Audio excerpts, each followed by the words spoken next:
100 Days of my time at Sandrock, a game I'd completely written off because I wasn't sure if it could hold my attention.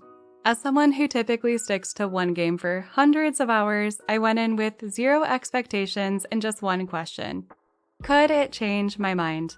What I discovered was a life sim with romance mechanics so detailed that you can date 21 different characters, hold hands on actual dates, and yes, face real consequences if you're caught two-timing, which I learned the hard way, and you will see that later in this video. My goals quickly shifted. Can it change my mind? Yes, absolutely. Can I romance everyone? As a new player with no real strategy, probably not. Instead, I focused on how much fun can I have and how far can we get?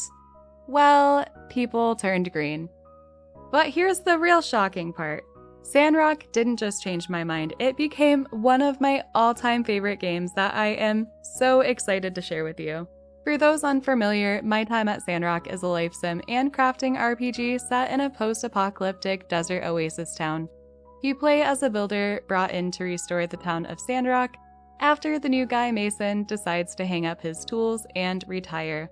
Enter your new boss, Yan. Think of me more as, a buddy. That's your, supervisor. Naturally, we just roll with it.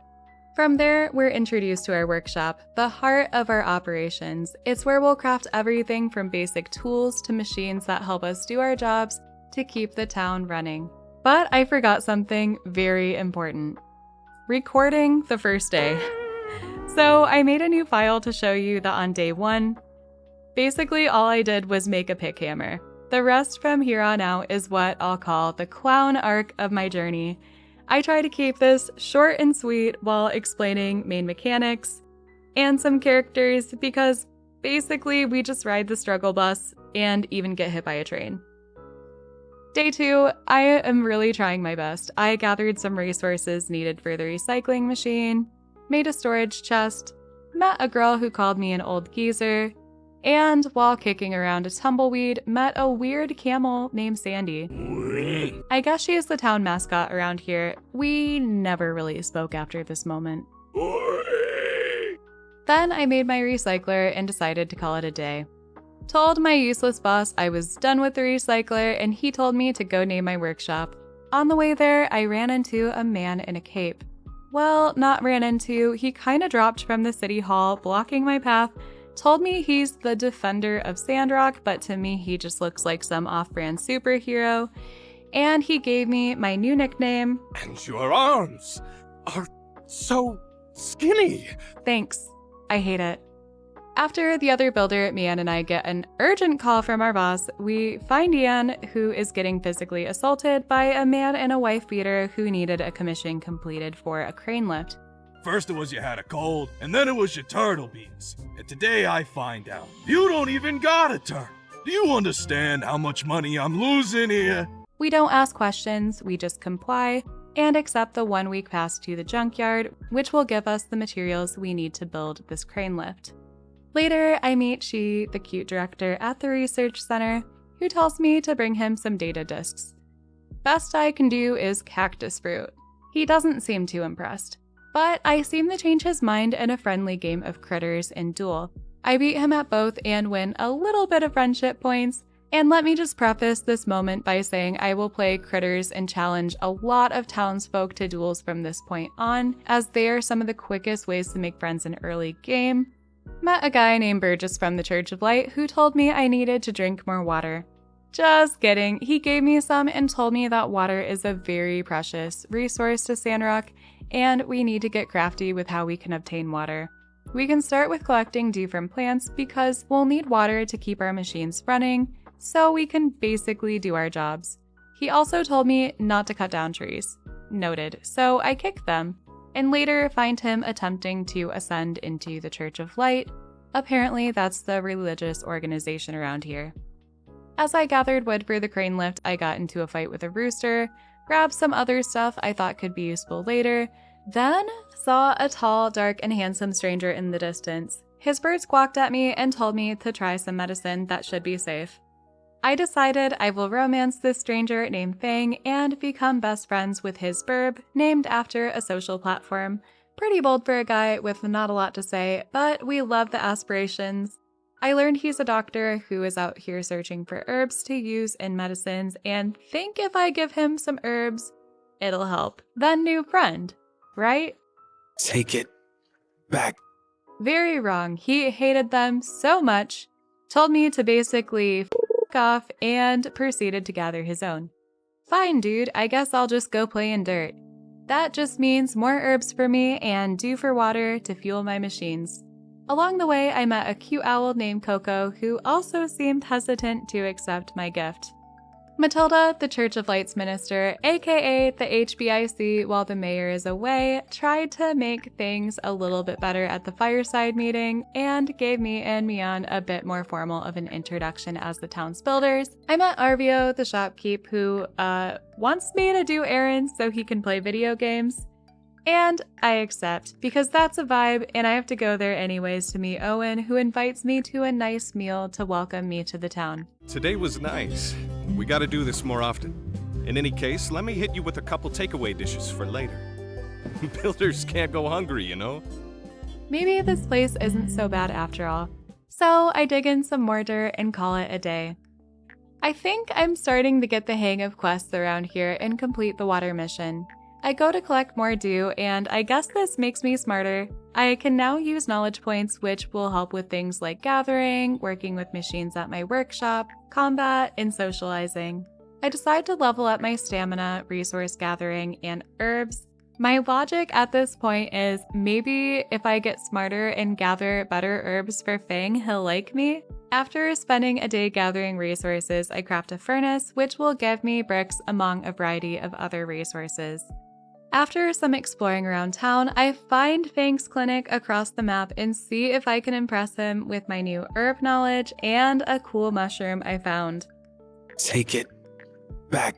Also wrong. I run to the research lab crying and hand in some data disks to Chi, who will give me a diagram for a dew collector in a few days. I explore some more and find a cool abandoned building with a cactus lizard that I fight. He's much stronger than me, but I think this is one way to get combat up. I get a cute letter from my best friend back in Highwind, my hometown, and write back to her letting her know how I'm doing. I tell her, it's tragic, girly. I miss Highwind. It's been 3 days since a brick of a dude and a wife beater beat up my boss. Yes, I got a commission out of it, but I virtually have no idea what I'm doing. So I'm trying to dissociate my failures at building this crane lift by romancing a hot, mysterious doctor who's rejecting my advances. And I'm even trying to become friends with a cat who, get this, doesn't really like Yakmel milk. I know. Like, girl, at this point, it took me so long to figure out I needed rope from the commission guild to make this stupid crane lift. And I accidentally gave bricks I needed for this commission, for the crane lift, to another person. So now I need to make more bricks. I tell her I'm doing fine, I miss her, and later on, finally figure out how to make the crane, but I'm an idiot and put it in my yard. Okay, I can finally install it. Now I have access to the ruins. I do a sick barrel roll off of a cliff to deliver goods to Fang from Arvio. Today is the day I get in my head that Fang does not want a gift, or maybe this is the moment I realize I need to keep my options open. Arvio seems like a good choice. The supportive friend that also understands the pain of wanting to be Fang's friend. I go to the mines, and this is the moment I have another huge learning curve. Clearing levels does not mean clearing the entire floor to see the bottom of what these ruins once were, even though it's kind of cool. It will also be a while until this reality sinks in. Again, we are in the clown arc. I give Rocky some copper ores he asked for, and in return, make some money and some friendship points. This is something I wish I did sooner. If I could go back in time, I would spend more time completing a commission and less playing critters. Completing missions and commissions is so much more rewarding, getting you both money and friendship. Lots of mail today. Matilda letting me know there's a hoedown for Mason. Fang letting me know the clinical trials are now open, and the dew collector diagram came in. Let me again preface this moment by saying everything I did in the first dozen days of this gameplay was very rough. I was not stocked with anything. I killed a yak mill for some leather I may or may not need. Many mild inconveniences in these next few days, like not having enough inventory, bag space, or money, needing things and not knowing where everything is, despite of a lot of helpful pointers in-game. I'm just slow, and there's a lot of learning curves in my time at Sandrock, especially being new to the series. So let's speed things up a bit. I talked to Elsie and rent a horse, and this will be a game changer for speed. On day 9, Penn asked me what day it is. It's a sandstorm, and he tells me this during a sandstorm. Thanks for the prep. He gave me a hat to protect myself. Matilda said the party for Mason will be postponed, and then I see Penn fighting an enraged yak mill in the distance.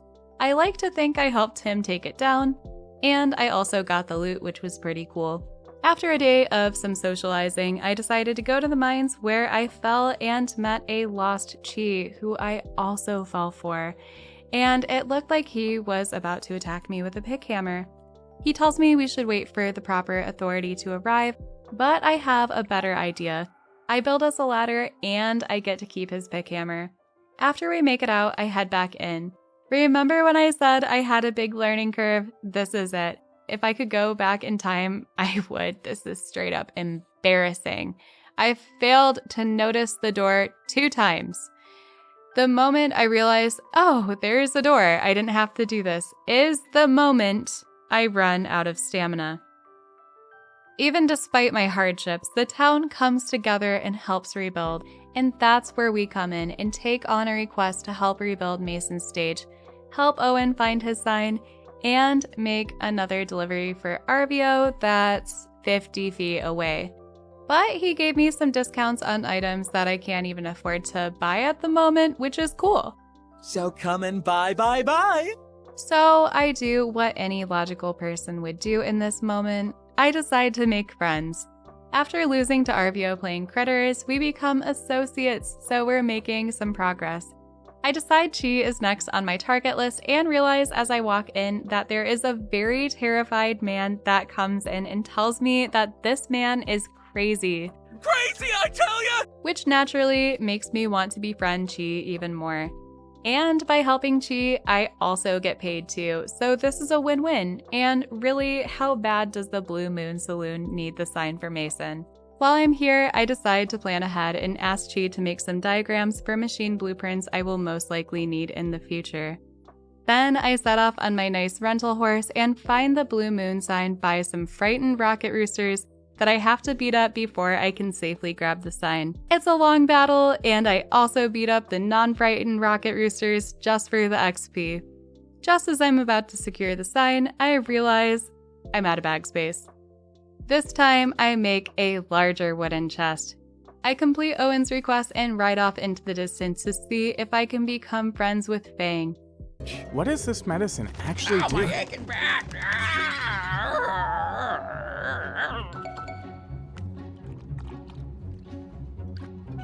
I'm good, Doc. I'm good. Yeah, it's healed. Surely a bird would never mislead us. Impossible. Animals are pure of heart. I'll take 20. I'll take 20. X is very convincing with his marketing strategies, convincing the customers to buy so many bottles, and I decide to see what this hype is all about. I try the first one and it turns me blue. So my color theory speaks to me a bit. If the yellow potion turns me blue, maybe the blue potion will turn me back to normal? Ooh, stinky. Only temporary. Great, it works. I am no longer blue, but now I have gas. I see if I can try the third potion, but the shop closes up for the day. Now I wonder if I talk to Fang if I'll actually get relationship points for a casual chat, and this time I do. And I realize it's going to be a very long journey ahead. But we're becoming good friends with Arvio, so my next mission is to build him a sunshade, and I need leather. One last thing I realized on this day, because I have a higher level pick hammer thanks to Chi, I can now break hard stones, which gives us new resources like bloodstone, marble, and we can get some dew from these stones at night, which allows us to make some water. Not only that, last night I had planned ahead and put some marble into the furnace, so now we have marble stone, which allows us to finally finish our dew collector. This should save us a bit more time and stamina from chopping every single plant we see. We got a letter from Chi letting us know the diagram for our processor was ready, and we decide to head over to the research center to work with him as our first day as his assistant. But it turns out we're more of a maid, which results in a bit of a disastrous moment. A ton of boxes fall on top of us, and instead of coming to our rescue, Chi looks kind of annoyed. It turns into our first moment to show our interest in Chi. We finish our work for the day and he shoves us out the door. We use this as an opportunity to increase our friendship by defeating him at a game of critters, and he becomes our associate. We head back to our workshop, and this is the moment that makes me so happy because it's the moment I've grown used to the mechanics. What's pretty cool is that if you have active quests calling for certain materials, your work table and your machines will let you know exactly the amount of materials you will need to finish that side mission, quest, commission, or whatever you're working on at the assembly station. I gather the last few things I need to finish our processor, which will give us an opportunity to craft even more with it. I decide to head to the mines. This time I have learned from my hardships, for the most part. After I run out of stamina, I head home and craft the sunshade for Arvio, get that installed, and he's excited about it to enjoy the view of the oasis, which is a sad mud puddle with trash. Always happy to help the town. For the stage support, we need bronze bars, meaning we'll have to dive even deeper into the ruins. I learned how to use the scanner. It wasn't completely successful. I did get lost trying to find my way out of the mines, but learned that we can open our map and exit the mines conveniently from that screen, which is honestly a huge quality of life feature for the game. Day 13, I crafted bronze bars before I went to bed and see that I need 3 more to finish the stage support and have some extra time to kill, so I smashed some junk piles at the scrapyard and head down for another mine day. Got some tin and copper, use up all my stamina, and head back to get the stage support ready. Mian and I split the job 50-50 and get the Blue Moon Saloon all set for Mason's going away party. As I go to tell Matilda that our job is done, I once again run into Penn, sticking up a wanted sign. He asked me to help post them around town, easy enough since he got them extra sticky to post up. Gross. After I complete this quest, he gives me some new sick shoes, which I later sold to Yan because they weren't my style and I needed the money. As the sun sets, I take the scenic route back and notice some commotion on the bridge.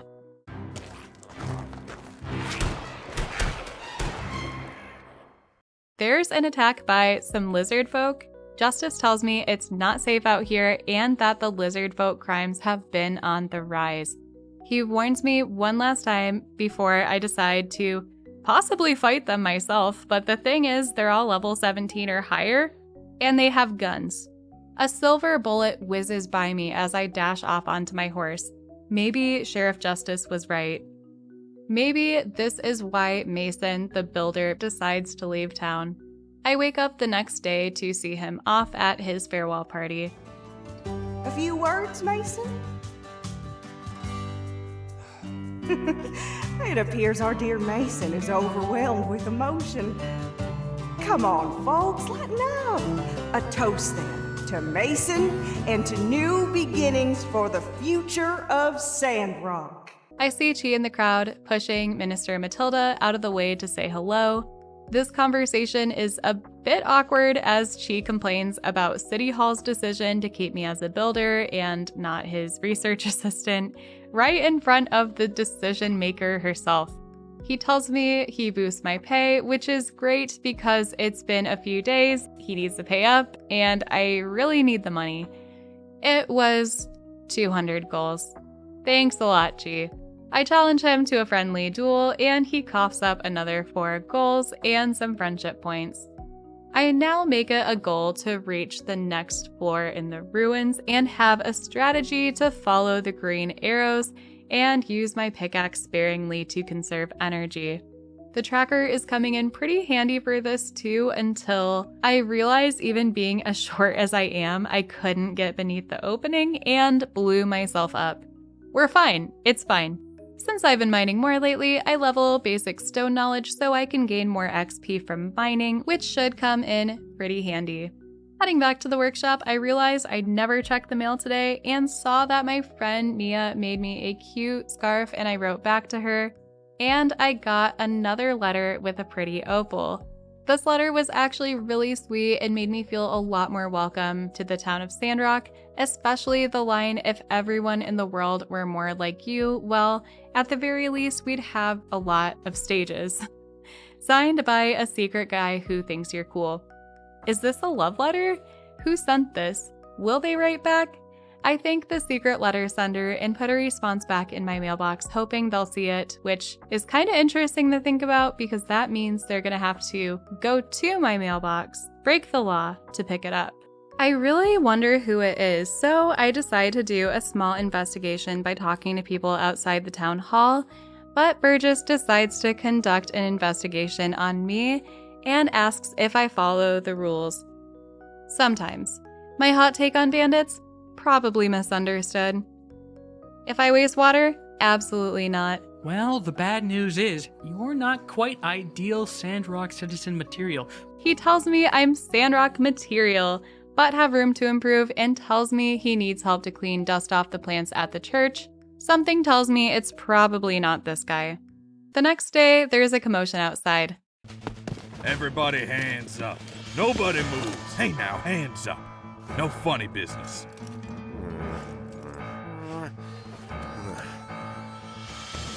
Well? I got it. Let's go.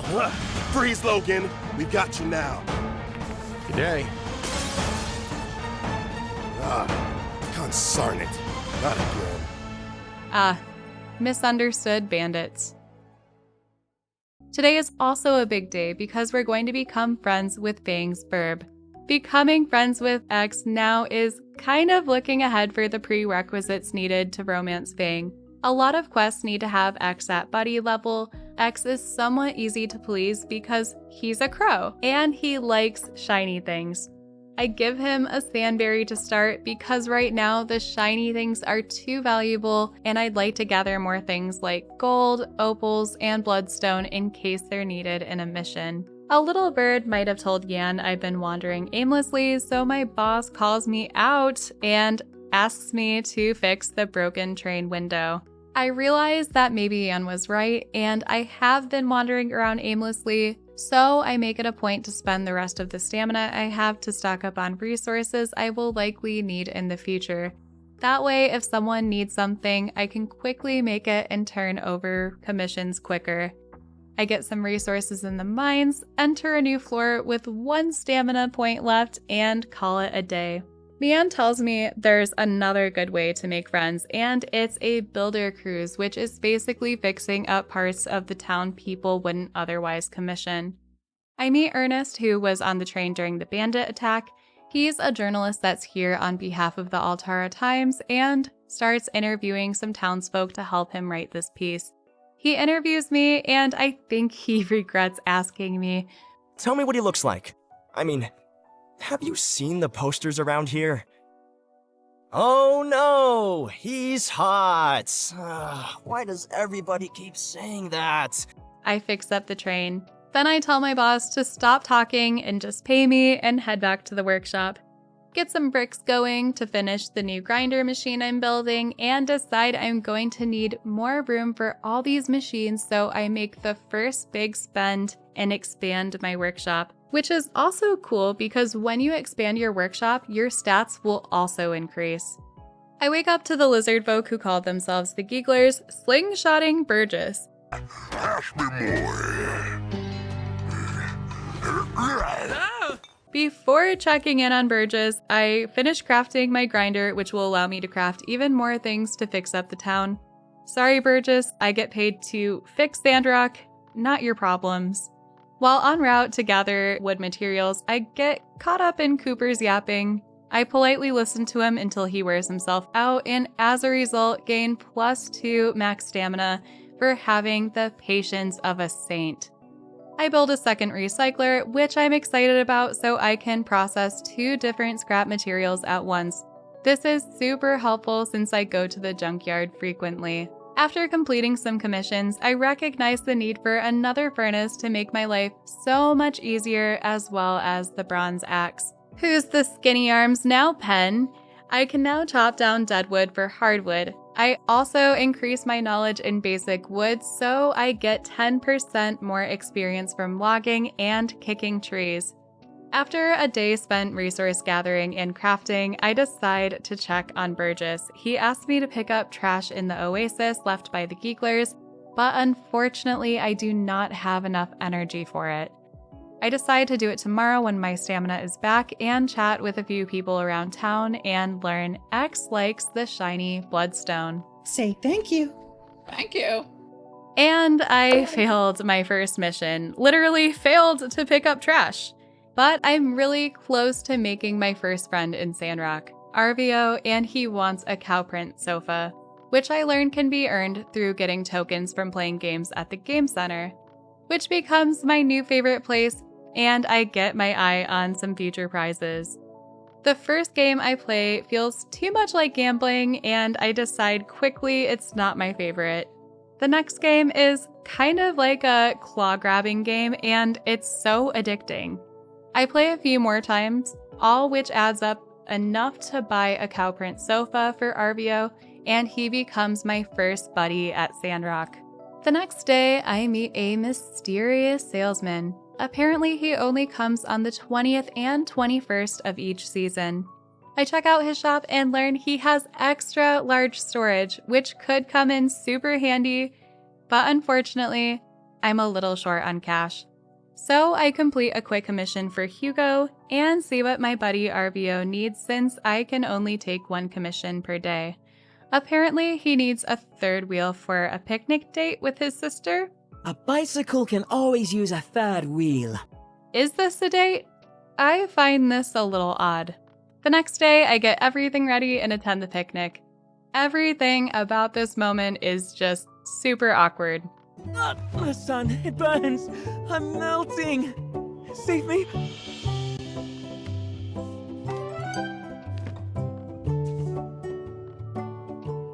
Anyways, I go and help Mian with this builder cruise. This is bound to make us more friends in town. See who can build up a bench faster. Ready? Go! Huh? We have a competition to see who could make a bench the fastest, and I lose. I love it. I love it. Thank you. At this rate, my best friend in town is about to be a burb. Seems like Ernest is in the same boat with making friends as he eats spaghetti with his hands staring off into the void. The next day, I wake up to Arvio outside my house, and Matilda tells me about desert farming. I go to see what Arvio wants. You want to hear more about my sister? Apparently, it's to talk about his sister as I get hit by a train. I go to the moisture farm, which is under attack by Geekler interns, and an impressive large man throws them out the window, which I'm guessing we're also going to have to fix. Just kidding. It's to fix this thing. I give Chi 5 data disks in exchange for a diagram to fix it for the mission, and it turns out as a gift, he wants more, so I give him another and we become buddies. Nice, my second friend. When you become buddies with someone, you gain access to the interaction feature where you can creepily observe them. While observing Chi, I noticed he could really use a new shirt.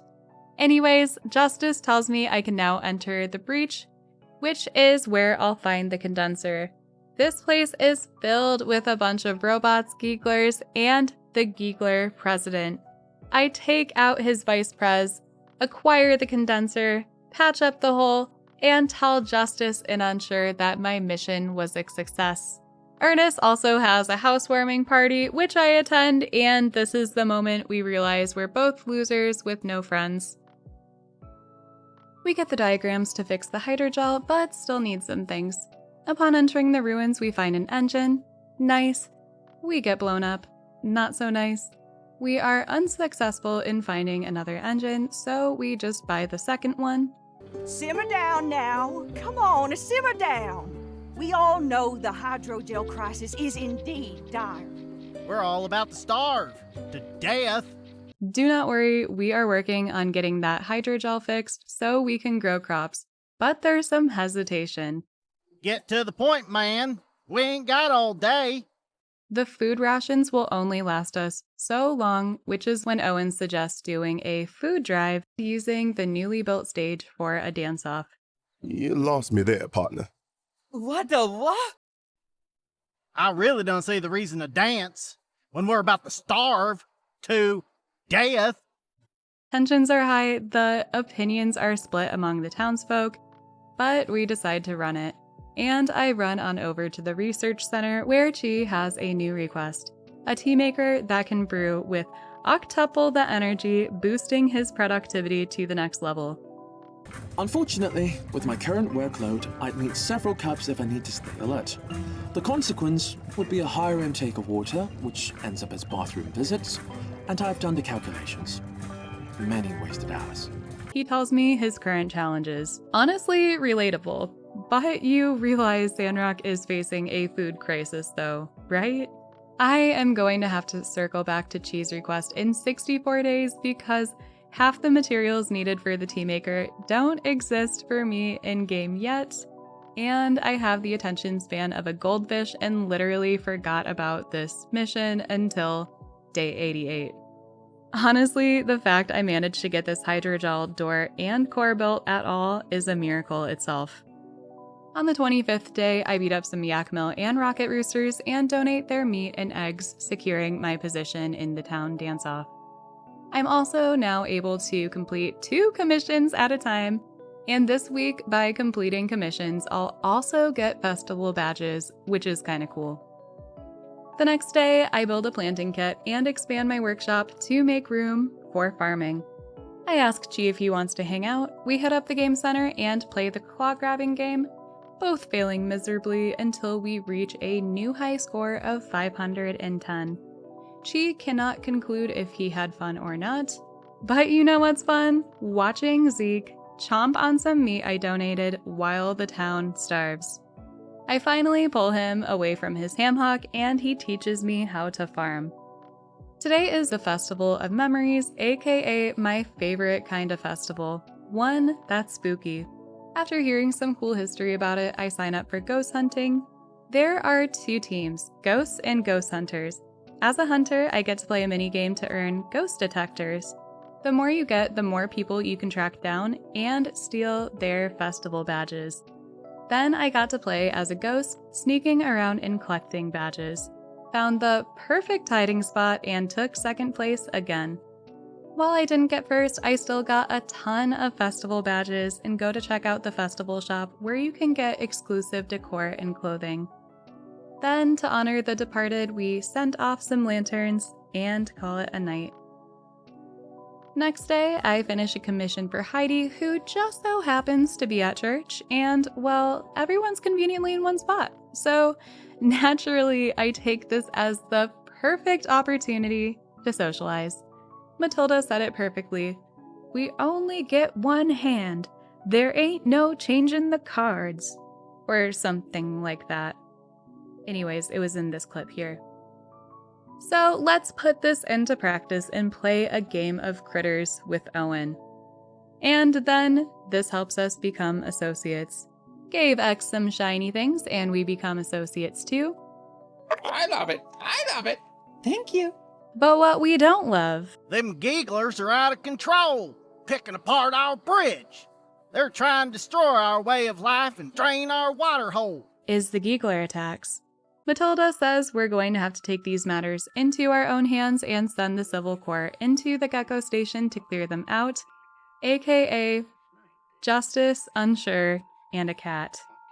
We made it through our first season and now things are starting to pick up.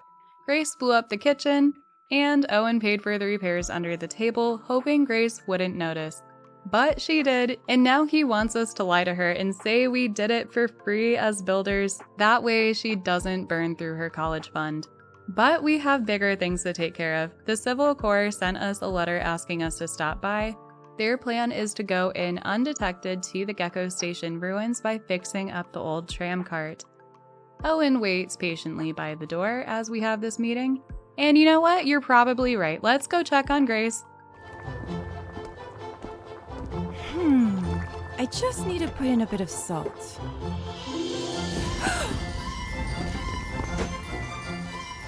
And she's nearly managed to set that newly replaced kitchen on fire yet again. Grace pokes holes in our fabricated story covering for Owen, and we fail the mission.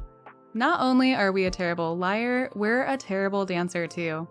So yeah, like I said, this season is off to a great start. Let's power through these next few days. Day 30, we hardly get any sleep, get a diagram for the new tram cart, stock up on scrap and materials from the mines, then enter the Weenie Hut Junior League of Dancing, and this time, despite looking like a corpse, we don't do too bad. And we get another new shirt. Day 31, we get some much needed sleep and harvest our first crop. Zeke says, "Good job." Finish some commissions, then we take part in Fang's medicine trials, and it's another bad batch. Day 32, Arvio asks me for marketing advice. Instead of accepting my suggestion, he does the exact opposite and asks me to make a billboard with his face on it. You know what? I'll get money from this, so I accept. I upgrade the work table so we can get going on Operation Degeeglate, or however you say that. Give Cheese some tea leaves for science. Him and I are so close to becoming friends. And spend the day gathering various resources and some crafting. Day 33, today is the day. We've finally finished building the tram cart and get it installed. Time to kick some Giggler ass. But plot twist, the cable line snaps and we come crashing into the Gecko Station ruins. Flames are bursting through the tram cart we worked so hard to build, and we're under attack. The Gigglers didn't stand a chance. Justice trusts me enough to hand me a gun, though let's be real, he doesn't have much of a choice. His only backup in this mission is me and a cat. But I prove I am more than capable and ruin the days of some Giggler interns, and the managers as well. Dang, that's a whole gaggle of gigglers. Looks like they're all listening to that big fella talk about list stuff or something. Now we've got a whole gaggle of Gigglers to sneak past. So far, so good. We find some key cards, bypass a few security systems, and keep sneaking our way out. But surprise, the bigger issue isn't sneaking anymore. It's that the Gigglers want to take over Sandrock. And they heard us. Looks like we'll be fighting them after all. Turns out to be a total breeze. Quite literally, because Captain jumps on the button and sends these Gigglers flying out of here, and we take down the Prez. But his ego is not so easily defeated. He wants to take over Sandrock and then the world. But I'm not having it. Bro, I literally just started my first job as a builder out here in Sandrock. Turns out I really like this town, and it's becoming a place to call home. I will not let you take this away from me. I land my ultimate attack. It's ineffective. He belly bumps me, sending me flying, and then I lose my grip. Then the unthinkable happens. That old bridge snapped under all his weight and he goes out the most cartoon way possible. That's karma, baby, and another structure I'll have to fix. But you know what I can't fix in Sandrock? It's people's egos. I set up Arvio's not at all narcissistic billboard. It's perfect! Look at the majesty! I can't bear to draw my eyes away. I look so friendly and welcoming. And on my route to complete commissions, I hear some commotion. How could you betray me like this? To think I loved you once. Ugh. Hen was practicing action moves in front of his mirror and broke it. Completely. He's pretty distraught, so I raise him up. Hey, buy me dinner first, will ya? A bold move though, Skinny. Dig that mindset. But hark, let us save our caressing for a date sometime after I have solved this conundrum of mine. A larger mirror! Oh, but why stop there? And he tells me he needs a mirror that's better, faster, stronger, the most advanced mirror known to man, one that is only possibly achieved through science. Wait, I know a guy. And he's also over Pen too, and makes me a diagram so Pen can get off both our backs. Day 35, we wake up to some new work from Heidi to help with the bridge reconstruction, and we make a new mirror for Pen. Skinny, this is glorious. Leave me, Skinny. I need some time to bask in my glory. I guess he'll be standing outside our house for a while. Burgess tells me Pen is having more troubles, but this man is exhausting, so I tell Burgess I'm kinda busy. You're right! I'm a big boy now! Yes, you are a big boy now. In fact, a grown man. Now, if you'll excuse me, I have a town to help rebuild. Big things planned, big things. Like making a deputy cap for justice, and he makes me an honorary member of the Civil Corps, which is pretty cool, and he tells me about the ceremony tomorrow. We attend the promotion ceremony and nervously await who will be the next deputy. Will it be the only other Civil Corps member, unsure, who's been looking forward to this promotion for a while? Or will it be me, who cleared out the Geeklers from Gecko Station? Or will it be a cat? My bad. Deputy Captain.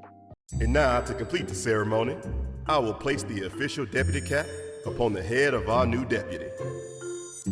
Get on up here, Captain.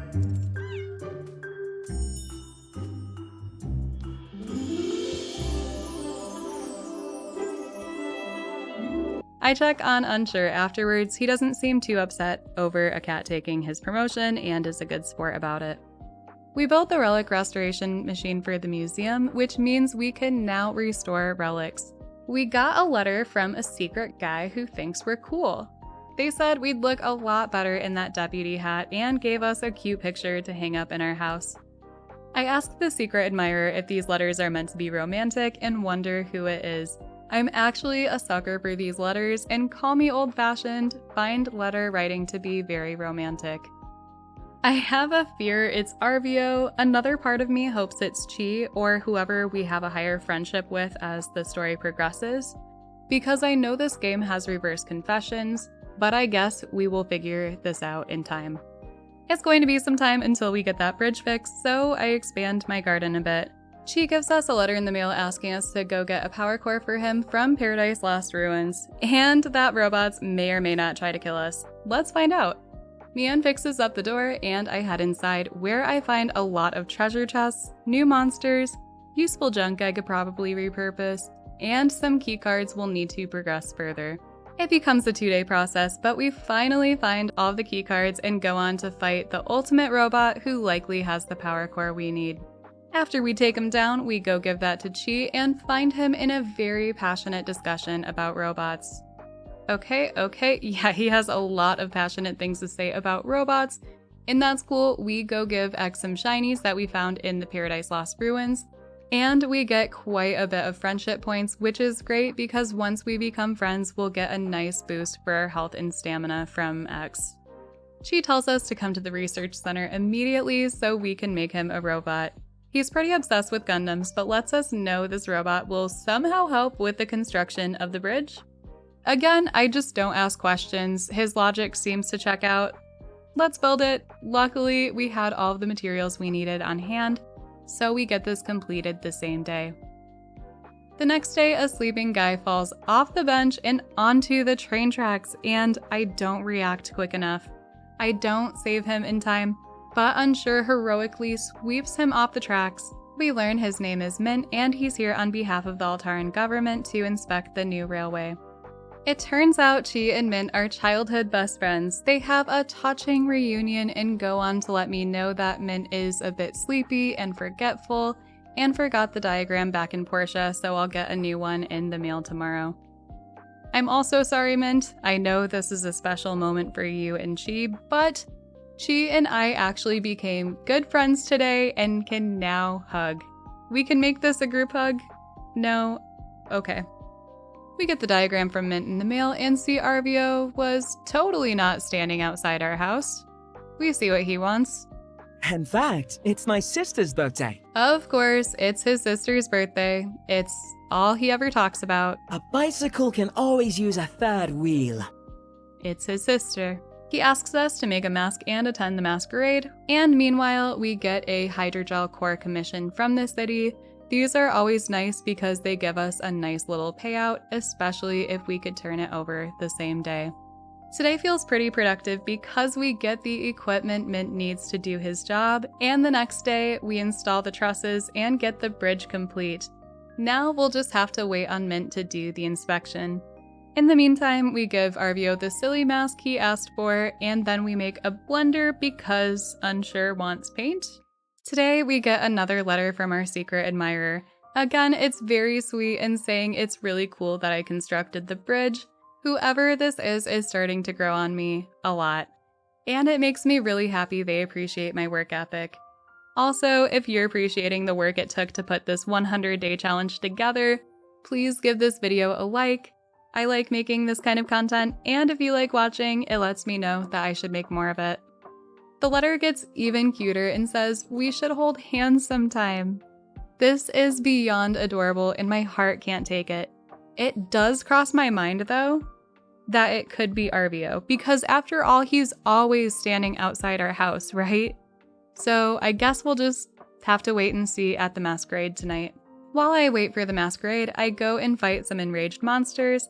This is very helpful early on in game because you can level your combat fairly quickly, and this is one of two ways in early game you can get gold as a potential drop, which is one of X's love gifts because extra shiny. We go give Unsure the paint and help him paint the walls of his house, and together we do exactly as the mission was called. First, some music to set the mood. Now it's time to sit back and enjoy the show. We watch paint dry. Yep, you've heard the stories, but did you ever think you'd really be living it? Watching paint dry. You can't beat the smell either. We ask Chi to hang out, and I figure that since this is a masquerade birthday party, maybe Chi wants to go take a break from some important science and go together. We hit up the arcade beforehand to kill some time and make it to the party. What's with the heart balloons? Well, I have a confession to make. When I told you today was my sister's birthday plus, it was all a ruse. I prepared this just for you. There will be no other guests tonight. Is this a confession? I am taken aback when Arvio asks me to dance. I say yes because at this point in time, I have no sense of self-respect. And I kinda wanted answers. Was he the one who wrote the letter? It's feeling like a no, which is kind of a relief because this is all too over the top and theatric for my taste. I feel so bad for Chi and dragging him along because he's casually hanging out in the background.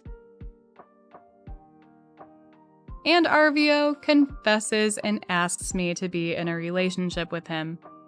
I can't. But for some reason, I do something so much worse. I pull the I need time to think. I immediately regret this answer because in the mail, I do get a signed letter from Arvio. What did he do? Did he run ahead to my mailbox, quickly whip up a letter in a sandstorm? And I have no words, but this desperation is just not a cute look. Now with that out of the way, I call upon our own Dr. Chi to cut this here ribbon and hereby declare this bridge reopened. Has anyone seen Dr. Chi?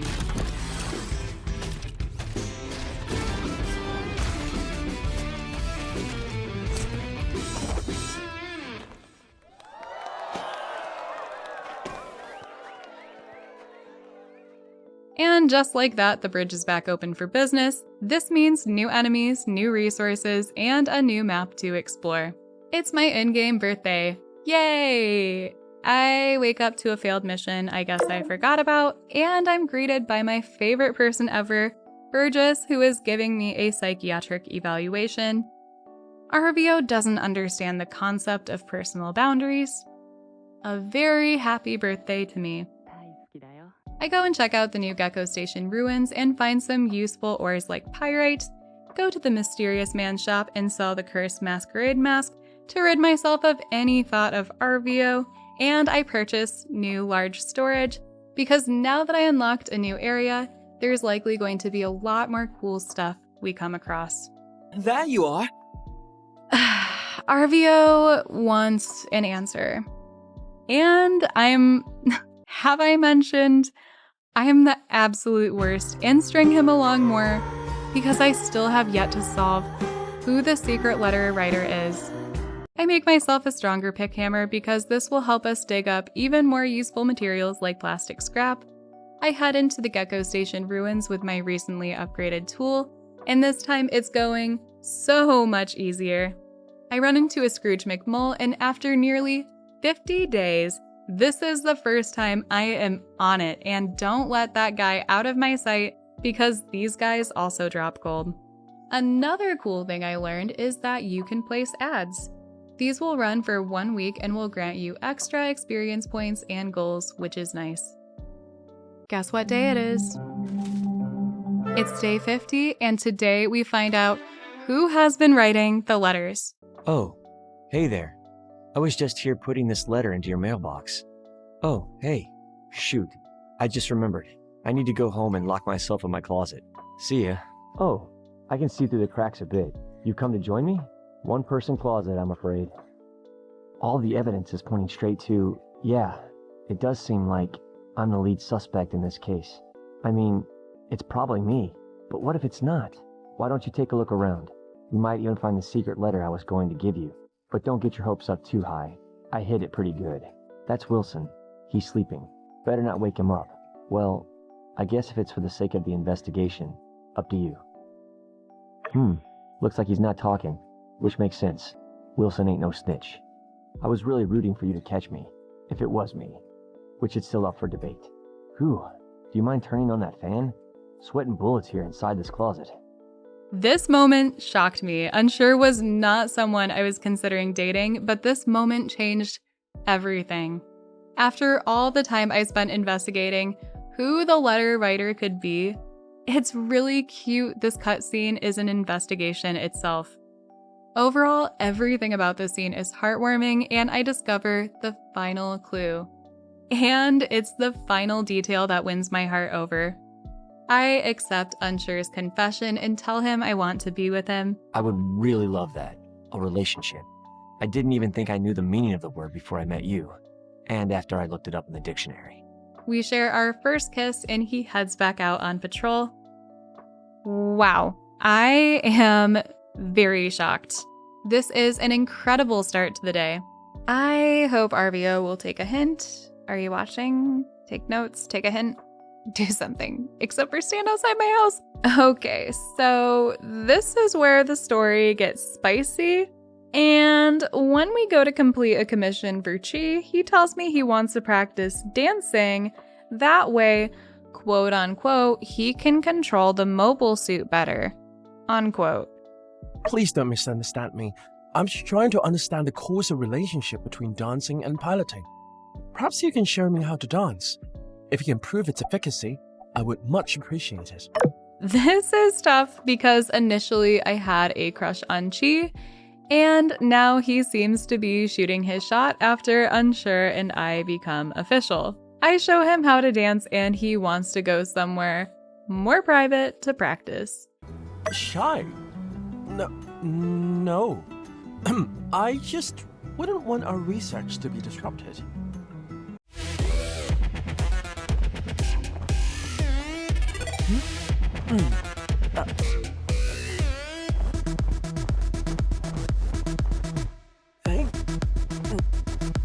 We show Chi our sick dance moves, and it turns out we have mad riz. It catches Chi off guard, and he trips. You could say there's electricity between us.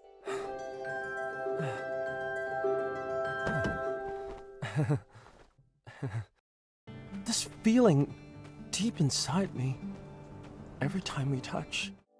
Every time we touch, Chi gets this feeling, so he built a thermo-electronitron to further investigate the electricity between us and we head to the clinic for further tests on body abnormalities. Diagnosis? Ooh, lovebird. And of course, denial even when I spell it out for him. The statistical probability of being loved is far too low, so he needs to do more research before he can confirm his feelings. For science, we expand our yard, which costs quite a bit of money, so we start taking some commissions to fill our savings back up, starting with this sleepyhead. After we complete those commissions, we walk into a very intense scene between Amira and Arvio. He's selling photos of his sister to tourists. And what he's done is so far beyond repair that the best we can do is track down all the creepy tourists who have a photo of Amira and ask for them back. Once we do, Arvio gives me one as a reward and corners me into an answer. I just can't bear it any longer. Just say yes. Yes, or double yes will do. Please, please, please. After selling photos of your sister for money, not so great timing, my guy. I know the answer, but I decide to experiment in 2 alternate realities. For science, baby. For science. And for that 0.02% chance that maybe Arvio isn't so bad after all. The first time, I say yes. And chase him down with an X, and we kiss. And I hate every minute of it. So much that we reload to the correct timeline and pretend this never happened. It never happened. Cool. Now that we got that cleared up, this is what actually happened. I pay a tourist to give the photo back, covering for Arvio once again. He confesses, and I say, I'm sorry, I just can't. He tells me he needs to be alone, and then... How am I going to get rid of all of this expired baby food? I'm sorry, was Arvio trying to baby lock us in?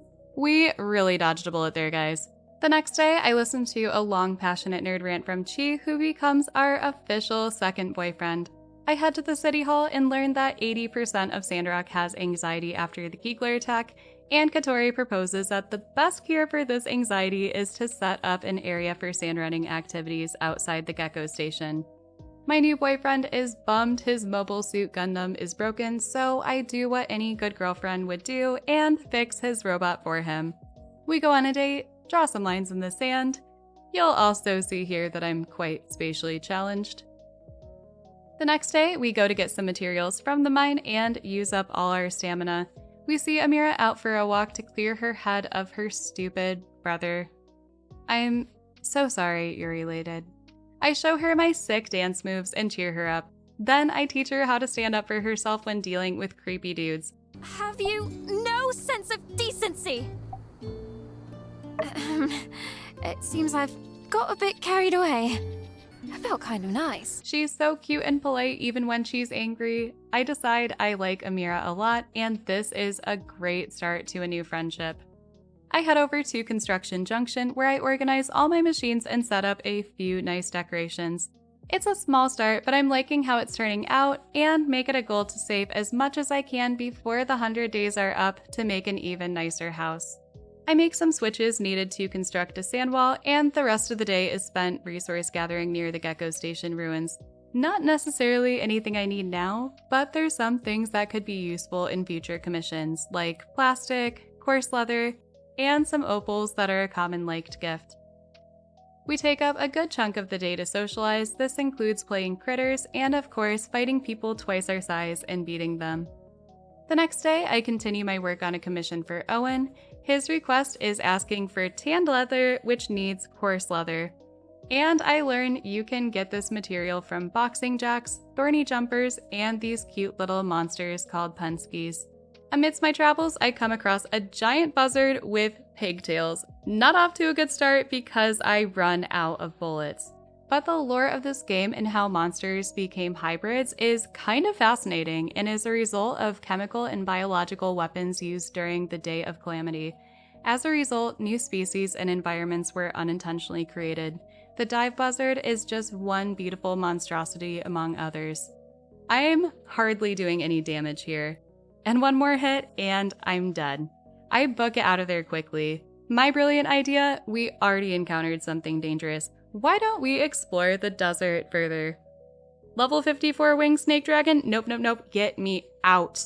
But going out in the desert and fighting a bunch of stuff did increase our combat knowledge, so we used that to level up our toughness. We complete Owen's commission and find Arvio once again sulking by the bar. He's still going on about the rejection, and no, for the 100th time, You want to hear more about my sister? I do not want to hear about your sister.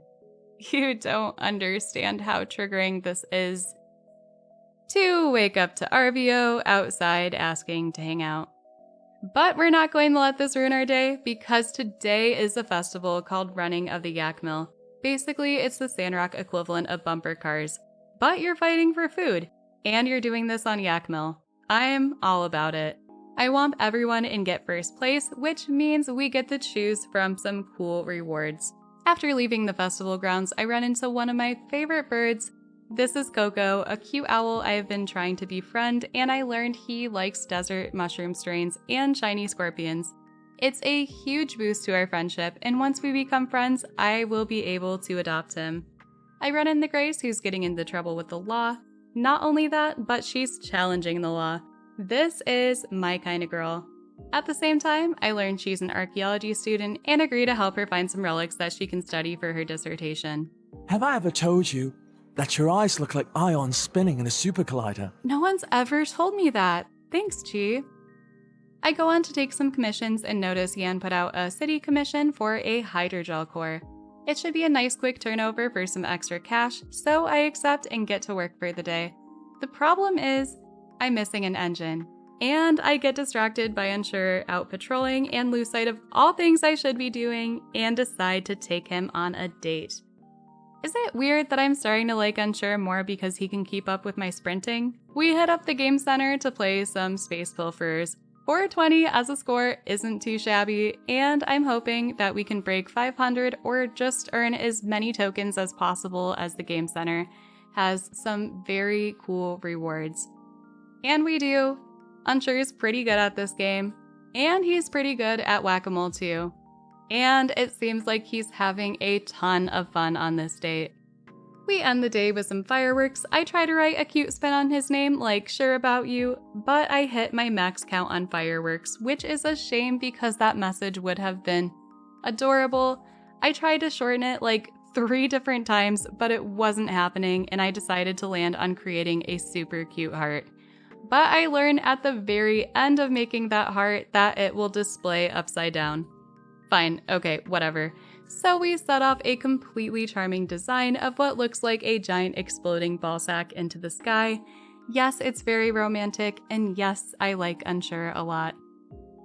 For convenience the next day, I bought an engine from the Eufaula Salvage Co. just to finish Yan's commission. Speaking of convenience, I should probably figure out how to actually put up that sand wall at my workshop, because your items can blow away during sandstorms. I go and grab those and turn in my commission to Yan. My goal is to beat him in workshop rankings this month, and the good news is we are not so far off. I finally go to set up the sand wall at Construction Junction, and then I hit up the arcade with Chi because there's a pumpkin sweater I really want, and it's so much easier to get game tokens with 2 people. I would have gone with Unsure, but you can only go on 1 date per week, and I'm impatient. My outfit at this point is atrocious, but I will get the rest of this set because orange is one of my favorite colors. After procrastinating and going on dates with my 2 new boyfriends for a week, I finally get some things together for the sand running kiosk Katori asked for and get that installed. I accept some part-time work at the Blue Moon Saloon, and I can honestly say this is the first time I will be fishing in this game. It's a lot of fun, and I catch quite a bit of fish. And make honest pay for honest work. I get another side mission completed, which is super cute because it installs a cable car for Ryan and Danby, and the anniversary he probably forgot. So not only do we save Sandrock as builders, we also save marriages. And now that we fixed up the cable car, we can now use this for our own dates. Really cracking down on these side missions. This time is the mission to feed a cat, which we needed fish for, so we can distract him and get the paper ball he was protecting. Turns out this paper ball was some scrapped writing that belongs to Ernest. Another potential love interest, perhaps? Let me see. Shall I compare thee to a summer's day? No, that's awful. Yes, sway me with your sweet words. But you know what really leaves a lasting impression? Leaving a like, comment, and a sub. It shows you appreciate the hard work that went into creating this video. It's like a love letter to small creators such as myself. It speaks words far greater than Ernest ever can. Oh! Is that a blush I see on your cheeks? You're cute, you know that? But it's undeniable that things are heating up as we talk to Ernest. After spending some time in the mines, gathering, and getting some things I might need at the commission store, on my way back home, I noticed Cooper is having a bit of a catastrophe and wants this sweet bean of a cat we fed earlier gone. It turns out the cat jumped on Cooper and peed on his hat to mark his territory. Elsie thinks of a solution to build an animal house, which I add to my list of many side quests. Like catching some fish for Owen. But I learn it's too late and he already went to bed. Glad we're losing sleep over this. I failed the mission, but we got bigger fish to fry. We wake up to an explosion and Logan taking off on his goat. Come back here, you dirty varmint!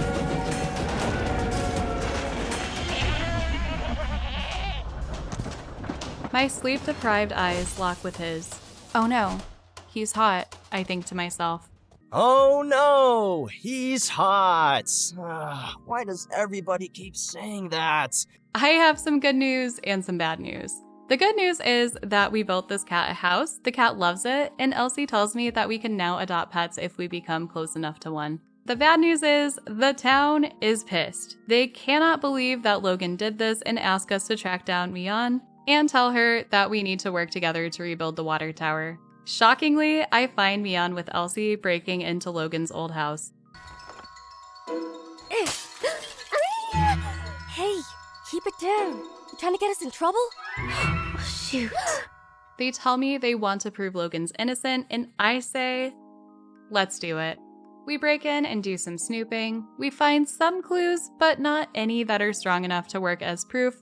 So we wrap things up, and as we leave, I come face to face with my boyfriend. Hey guys, hanging out in front of Logan's old house, I see. Quick, say something smooth. Say the word and I'll take him out. AKA a fellow member of the Civil Corps. This is awkward. I tell him there's a yak mill in the distance, and he buys it. Mian has another run-in with the law, quite literally, and quickly teleports out of here. Later, I attend Amira's tea party, and we do more spilling than drinking. What? She didn't. She did. She wouldn't. She would. Goodness, I thought she was a nun. She was. The rest of the day is a chill social day, which helps us level up our social skill. We spend it on a perk that allows us to use more actions when we're hanging out with someone or on a date. I think this will help us in the long run. Not only that, but we also level up after doing some end-of-the-day workshop maintenance. I get to work on the water tower commission, salvaging what we can from the structure for anything that can help us in the rebuild. I attend Katori's sand running opening ceremony, and it's just me. She thanks me for coming and gives me a camera, which I won't figure out how to unlock and use for another 30 days. I wish I was kidding you. Something I also don't know how to do is sand running, or sledding down a sandy hill. It's actually pretty difficult, and as you can tell, I'm not very good. But hey, it's fine. It's kind of reflective of my driving in real life. The next day, Mian and I get the new and improved water tower built back up.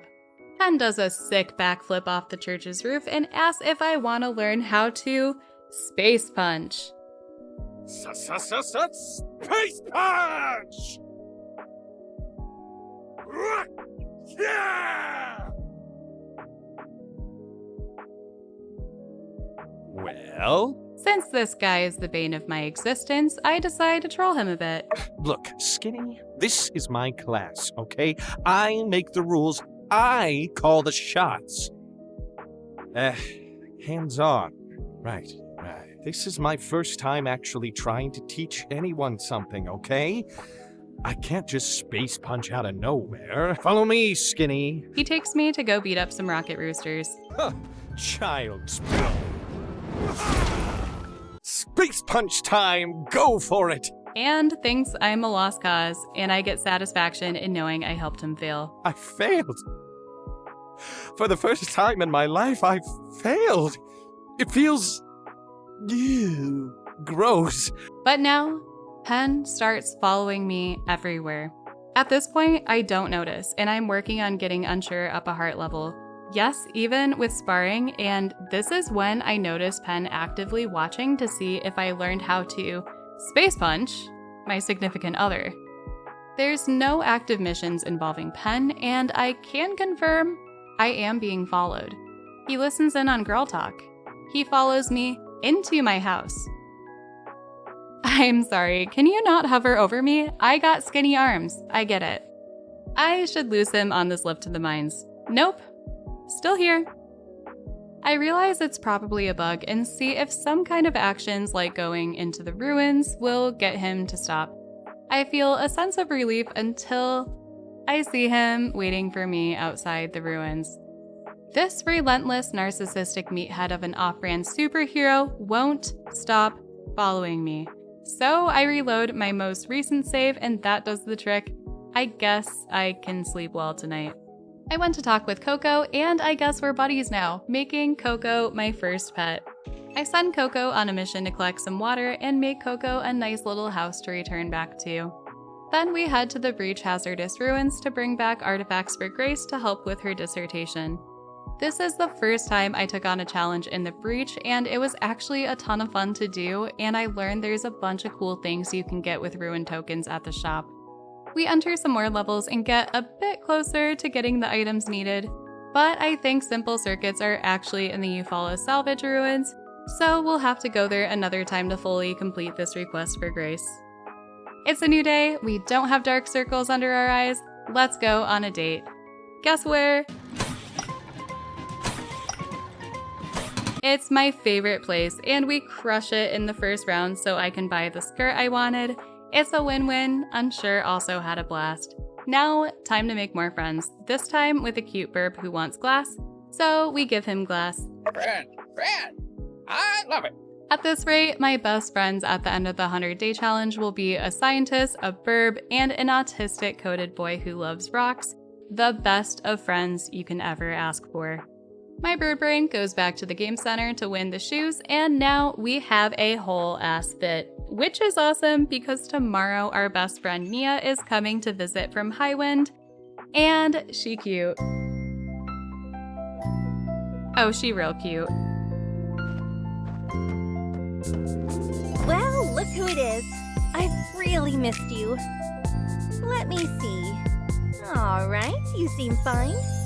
That's a start. We go to the Blue Moon Saloon together to catch up. She also gives me a cute bunny bag that nearly completes my outfit of this 100-day challenge, which I guess is going for, hi, I just left a cosplay convention. I just really love the bright colors in this game. We build a foraging machine which will be helpful to upgrade our weapons, and during this time I upgrade my new equipment. We head to the mines to get some simple circuits, and Mion's like, hey, I found this box. That's cool, girly. I need to find simple circuits and have a ton of missions. I may or may not get to your quest in this 100-day challenge.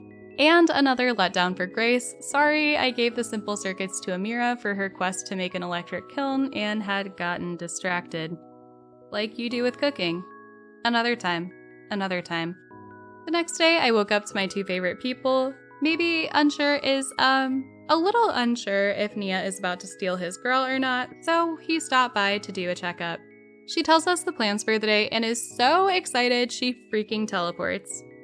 We grow some seeds together and maybe we can further grow our friendship? I shoot my shot. Later, we learn the mayor has come back from her travels across the desert where she was attempting to grow experimental seeds and see if life could grow in harsh conditions. She unfortunately failed, and Cooper throws some more fuel onto the fire. Man, all this time out, and you want to act like a bunch of dirt is gonna help us? I ain't never learned nothing from dirt, except not to eat it. Thanks for that, Cooper. Honestly, nothing really comes from this fireside meeting, and we call it a night. And Nia is leaving today.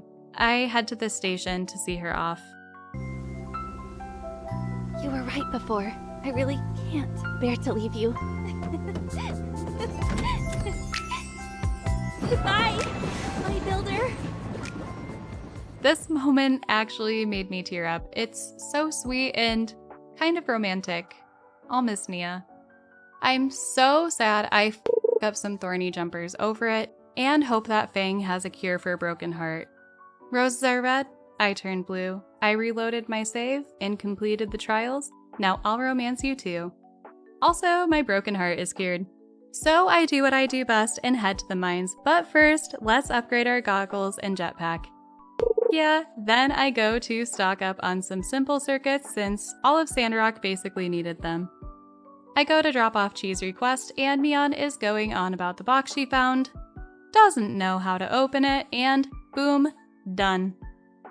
Mion's stoked about the history and lore, and she tells her to talk to someone who cares. Social history is not exactly an interest of mine. I suggest if you have more questions, you do your own research or someone who cares. Okay, harsh. By the way, here's your simple circuits. And I finally complete Grace's request and she gives me some boots as a reward. Hi. Hi. It's day 69. Mion asked us to come to the moisture farm and we learn our next goal is to head to the shipwreck ruins. But it's dangerous, so we'll need to make some protective gear, and guess whose job that is? Yes, ours. Even though we're a builder and not a seamstress, we do it anyways. We just need some canvas, so we head to the tailor shop and we got a situation report. There's been a thief running around Sandrock, snatching Granny's magnifying glass, Ario's satchel buckle, and Pablo's jewelry. We do some investigating, and I think we have a strong lead. What up?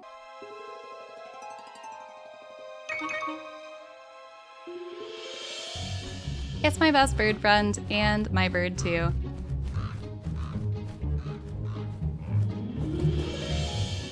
Come on, over here, here. Hi, birdie.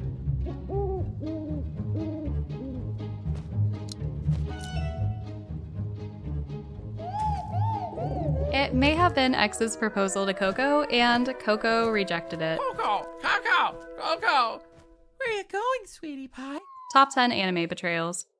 We want to make X happy, so the next day, Fang gives us a diagram for a bird swing, and X and Coco are overjoyed. They are seriously so cute together. I give Coco some snuggles and start the day. While we don't have a set goal for this 100-day challenge, I want to see if it's possible to romance Fang in these last 30 days. We still cannot give him gifts, but the bird swing gave us quite a boost in friendship, making us buddies, so now we can observe Fang and look at his beautiful face while he pays his respects at the cemetery. And we take any bit of friendship points we can get, because talking is +1, and now if we observe him 3 times, that's +3 friendship. I know this sounds chaotic and maddening, but a little goes a long way, especially if you make it a point to do this every day or if he's somewhere nearby. Since we used a ton of simple circuits for some recent commissions and upgrades, I head back to the Eufaula Salvage Ruins and stock up so we have them for anything in the future. It's a good productive day using all of our stamina, time to do some commissions, and socialize. I drop off some bloodstone cores to this pretty lady and give her some gold, say hello to some townsfolk, give some pipes to this brick of a human, realized I totally forgot the hazmat suits on the way back to town today, so I grabbed those real quick and dropped them off to Trudy, who's sleeping like the living dead. Got a letter from my ma with some fried rice and a cool scarf. Thanks, Ma. I upgrade my pick hammer to chromium before heading out to meet Zeke, Mion, and Trudy out in the desert. There's no ladder and no time to waste. Well, not to worry. Us builders can head back to our workshops and cook something up. A ladder, an elevator for filling pans. Us? I'm not making 2 trips. That works too. Are you okay, Trudy? I'm fine. Saddle up, partners. Yep, up. So Zeke yeets us, throws out his back, and says not to worry as the scorpion approaches him. You guys head in. Don't worry about me. We tell him to take care and set off on our journey. In case you're wondering why I'm not wearing my hazmat suit in the ruins, it's because there's a really cool feature in this game where you can just equip it and it'll give you the protection as if you're wearing one. We break down the door and start exploring. With new ruins means new enemies, drops, and a ton of boxes to break. We also find diamonds here, and an assault rifle, which should come in pretty handy. We find an access key and the ship logs detailing a bunch of different biological experiments, which explains some things like this creepy ass starfish dancing around a screw. These guys genuinely creep me out because as you're playing the game, they have this little ominous song that they sing when you get closer and closer as they dance around this screw. Totally not nightmare fuel at all. We get access to the locked area, and I see how fun the assault rifle will be because you can blow things up long range. Something that I totally should have used for this area because it takes me a minute to realize that my teammates are kind of far behind. And that's because they're getting blasted by these valves and are actually stuck there. I try to move them away from the area, but they really get stuck. Mian manages to make it out. As for Trudy, she can't figure out how to get past the valves, so essentially, I just let her pass out so she can respawn back into a safe place. Everyone's here? Cool, let's go. We get the stairs needed to access another area, and this is when we see a full heal checkpoint, meaning we're probably going to have a boss fight pretty soon. Nope, just a bunch of starbies and sand ponies. We also find some silly notes passed between coworkers, like mislabeling the bio waste as peanut butter. We delve deeper into the ruins and face our biggest threat yet. It's not hazard peanut butter, and it's not a starbie. Oh, look, it's a starbie!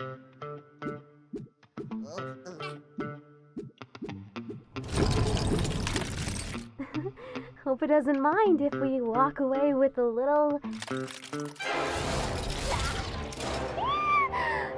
It's this big dude, and he's actually pretty tough to fight. He freaking levitates, shoots toxic ink, and grabs a key to activate the lasers.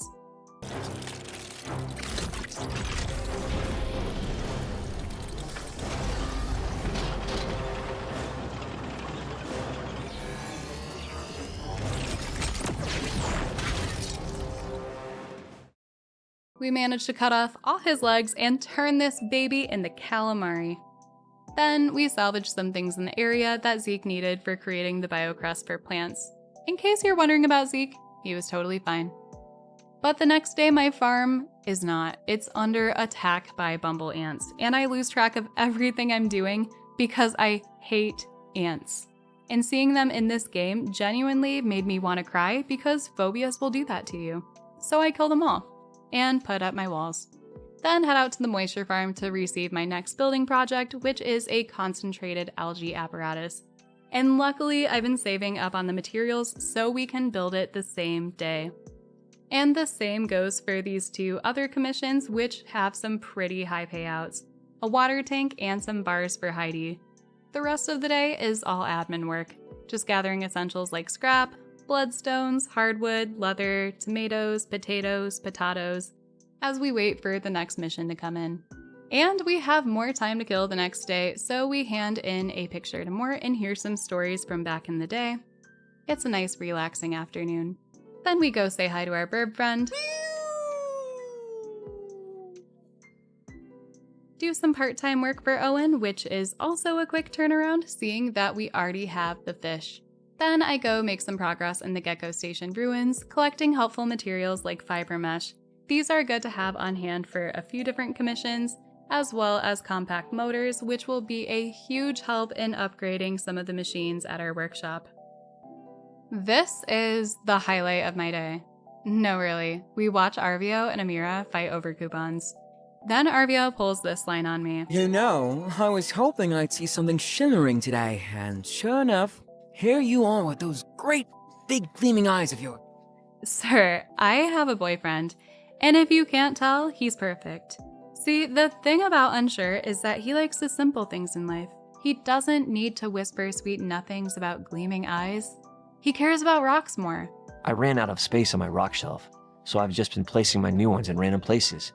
Starting to look like one of those old people houses we go to investigate when no one's heard from the old people in a long time. And, sorry. Got too real there for a sec. Usually with him, it's stacks and stacks of newspapers anyway, not rocks. Specifically having a bookshelf to place these rocks. Baby wants rock shelf, we make baby rock shelf. And then we put rocks on the rock shelf together, so actually Unsure's dialogue was the favorite part or highlight of this day. Whoa. You really pulled all the stops out on this one. Books, rocks, heck, you could just put about anything in there. Let me just collect all my rocks here, and we can take this bad boy for a test display.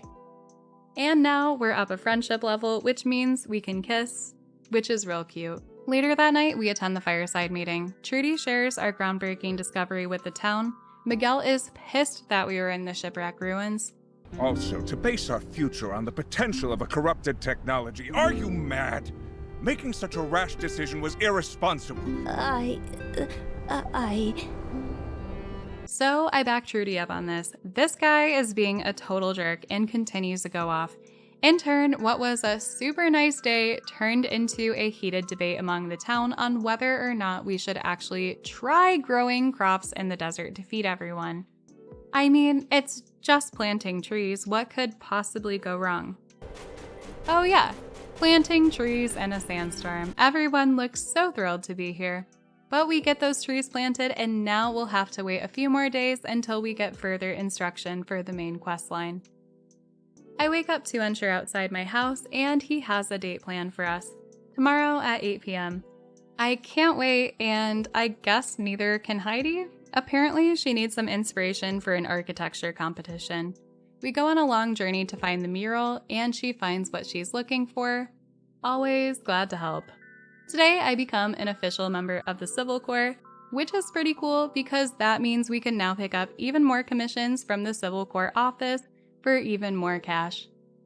Heading to the ruins to fight robots is also pretty nice because it does pass the time, which means we get to go on that date with Unsure and stack rocks together. It was a really cute time. You could say this date totally rocked. I know stacking rocks isn't everyone's favorite thing to do. You're really good at it though. It's late. We should get you home and tucked in for the night so you won't be too tired tomorrow. I mean, you look kind of cool when you have shadows under your eyes, but it's a bad habit.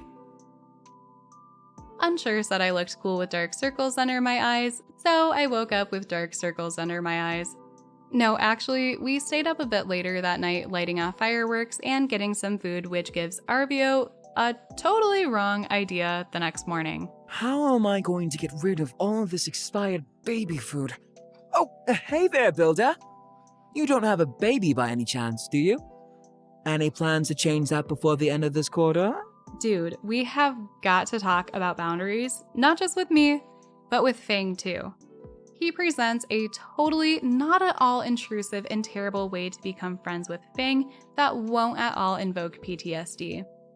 See, Arvio wants us to stage a kidnapping of Fang's beloved bird, and someone will walk by and save X from the kidnapper.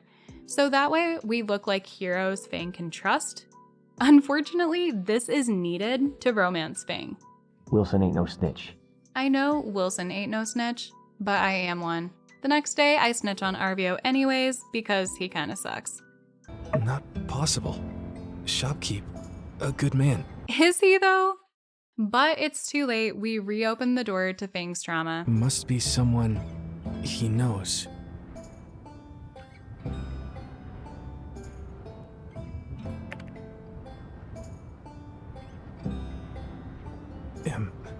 Impossible. No.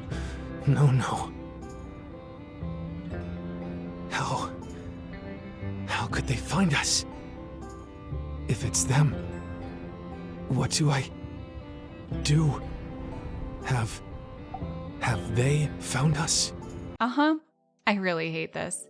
Part of the plan is that we have to fight Arvio and come out looking victorious. Well, as you can see, Fang hates fighting.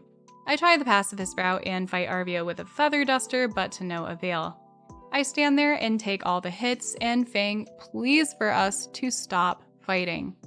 Finally, I give in. I land an attack prompting us to quote-unquote save X. Literally everything about this scene is tragic. Everything about this is so wrong. I feel so much guilt when Fang thanks us and invites us to dinner. Arvio comes in, making matters so much worse, and Fang learns the truth. You. Just now. Your injury. Same as the bird napper. Explain. He is so furious, so we tell the truth. I won't forgive shysters. Fang, please, let me explain. I never wanted to cause you worry or scare you. I simply wanted to be your friend. But if you're angry, I understand. We are sorry. We are sorry. That's all, folks. X. You. Too? X-Friend, Coco. Fang, no friend. X. Go home. Now. Bye-bye. It's really bad. Really, really, really bad. Fang, Enough. wait! Please, let us explain! This... Don't worry. He's got to this point with me a few times, and he's, usually fine the next day, but... Gotten like this a few times, should be fine the next day. As much as I want to give Arvio an earful, I try to stay level-headed and say we should give Fang some time to cool down. Obviously, I have not cooled down. This was my last straw with Arvio. The next day, X says he knows a way to help us mend things with Fang and suggests a gift. Useful gift. Thank you. Before, stupid. Quite stupid. Arvio usually. But not you. Why do this? Closer? I accept your apology. You can visit sometimes. But don't lie again. Fang forgives us, and now the good news is that we can give him gifts. He looks overwhelmed by this giant shiny Scorpster I give him, but he loves it. I go to check in on the trees for the main mission, and they're all growing up. The next day, everyone comes out, and it's overall a very emotional moment. Who knew that life could thrive in such harsh conditions? This is a groundbreaking moment for Sandrockers. Arvio has a rare moment of self-awareness, apologizing for, well, being Arvio. Fang accepts his apology. That's growth and development, baby. This emotional day inspires me to do some growing myself, which in my case is growing some crops, which I haven't been doing a lot of, and expanding my workshop area. The next day, I expand my fields a bit more. After I go get some water, I walk past Arvio's store and see X and Arvio bickering yet again. This time, X is demanding ingredients to make mapo tofu, which is one of Fang's loved dishes.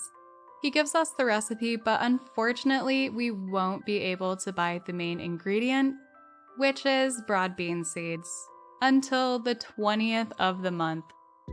Guess what day just passed? The 20th of the month, meaning we will not be able to romance Fang in this 100-day challenge. I spend the rest of the day completing as many commissions as possible because I have a new goal in mind. And that's to see how many people I can possibly befriend in this time, and if we can give our house a little upgrade by the end.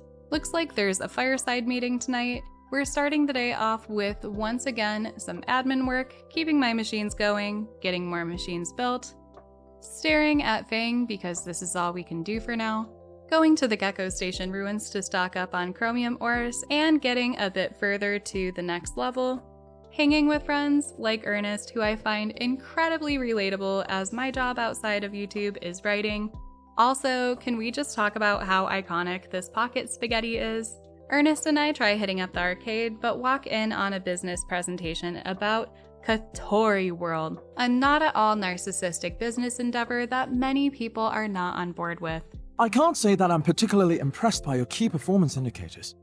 Chi gets it, the KPIs suck, but Katori bribes him with spaceship. It appears I've sorely miscalculated the potential of this venture. You will have my aid. Priorities, baby, priorities. Like mine right now. Yes, I could build your Game Center sign in New Machine, but I kinda wanna play Space Pilfers and make sure Ernest is having a fun time during our hangout. Being a writer is isolating after all. After our hangout, we nearly missed the fireside meeting tonight. I made Ernest late to his own meeting and he said nothing to me. Okay, but this isn't your regular fireside meeting. It's huge and also kind of sad. Trudy really cared about this project and building up Sandrock, and people are still giving her a hard time and saying Matilda should be the one that gets interviewed for the Altara Times. Trudy, we can't just put any Johnny-come-lately as the face of Sandrock. Trudy come lately? What's she done for us since she got back anyway? Other than almost getting both our builders killed at the shipwreck ruins. Now hold on a tick. This is our ray of hope. Yeah, when I heard that, I was like, whoa. I mean, Matilda has led us through some of the most troubled times I've ever seen in this town. I says we put Matilda on the front of one of them funny papers as a code narration for all she's done in this town. There you have it. Balls in your court, Mayor. Sure. I mean, if that's how everyone feels about it. I am also not happy about this news. Matilda does not give me good vibes. Maybe it's her hair. It's so big, it's so full of secrets. Speaking of people I don't like, you already know. I laugh in the face of such a meager challenge. Too spicy for pen. I laugh again. Aw, don't tell me the big, brave protector of Sandrock is afraid of a widowed chili pepper. It's just... Whoa, my tummy. That's you right now. I wonder what people would say if they knew. But Grace's shit-talking to Pen makes me love her even more. Today is the last day of the season. It's a big day. There's a reward ceremony for the Commission Guild today. Tomorrow will be the photo shoot for the Little Woods Desert Planting Initiative, a bunch of festivities for the winter solstice, and of course a letter from my ma and pa.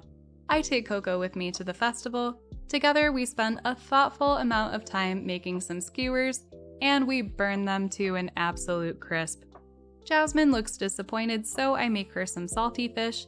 Apparently I'm supposed to wait and have people tell me what they want, but nobody trusts me after that first round. After waiting patiently for forever, Burgess finally takes something and Jasmine asks for more salty fish, so I make my only loyal customer some and sadly miss the bonfire dance. So I just dance by myself. See, Miguel's got the right idea. And watch the fireworks with Coco, just a girl and her burb. Today's the first day of spring. I head to the Little Woods area and Matilda gives me the dirtiest look when Trudy asks me to get into the picture. Of course, I have to stand next to her. Never said I was a lucky moth. I'm a jinxed moth. Trudy gives a thank you and is interrupted by Ernest, who tells us to smile and say, "Trees!" Then he drops a huge bomb. Now, where's the other mayor? I'm the minister here. Let's just come with me and we'll find you a nice backdrop for your front pager. Will the real Slim Shady please stand up? And then the most surprising thing happens. Matilda got scooped. Thank you. Oh, huh? Careful. I'll handle this.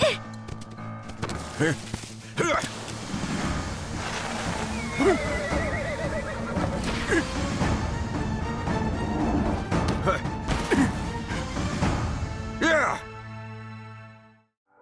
Are you all right? That was cool, boss. I'm more than all right, buddy. I got 'em right where I want 'em. You do? I've got it! Justice, while careening through the air, must have reached into his utility belt and whipped out a tracking device, attaching it to Logan's horse.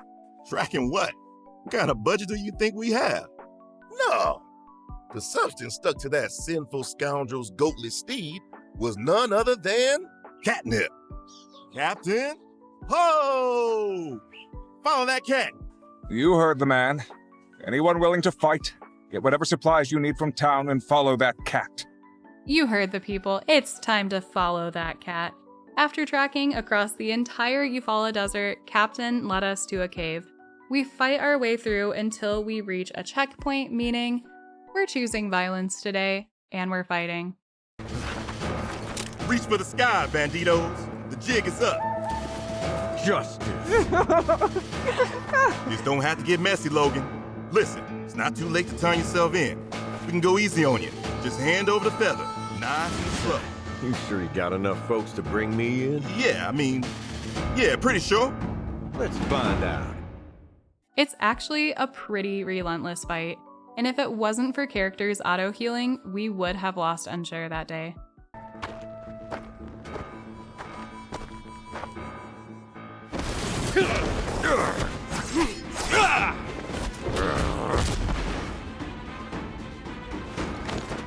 Let's move. I have to make a spur-of-the-moment decision. Save Matilda or go after Logan. My brain was actually at a heavy lag at that moment, and I thought I chose to go after Logan, but we saved Slim Shady instead. We go and meet the rest of the town in the desert, who is rolling up with pitchforks, and we catch them up on what happened. Where is Logan? He got away. He was in a frickin' cave! How do you dolts manage to bungle this one? Inconceivable! No refunds on the pitchforks, folks! Justice attempts to calm everyone down, but Miguel has an outrage. Basically, he said our efforts to capture Logan are failing miserably and that we need to make this a much higher priority. Pen! Where was the protector of Sandrock at the ceremony? Was he not supposed to be watching over you and the photographer? Well, you see, Pastor, what happened is they have this new dish at the Blue Moon. Silence! Miguel makes it clear that at this point, Logan is public enemy number 1. I make it back to town and stop by to say hi to Fang, and this is how I learned I was the top builder of the year. But at what cost? It turns out Yan has been working me onto the bone, so I tell her to get some needed rest and get a few things built later in the day for the game center. Turns out there's a lot of other commissions on the board that all have a pretty good payout. Easy day, easy money. The next day, our remaining wood and iron plates are ready, so we grab those and drop off to Katori. Because it's a sandstorm, she's not in her usual spot, she's in the apartments, and I can't enter because her and I are not close enough. I know you're in there, Katori. Let me in and pay. Here's Jinxie.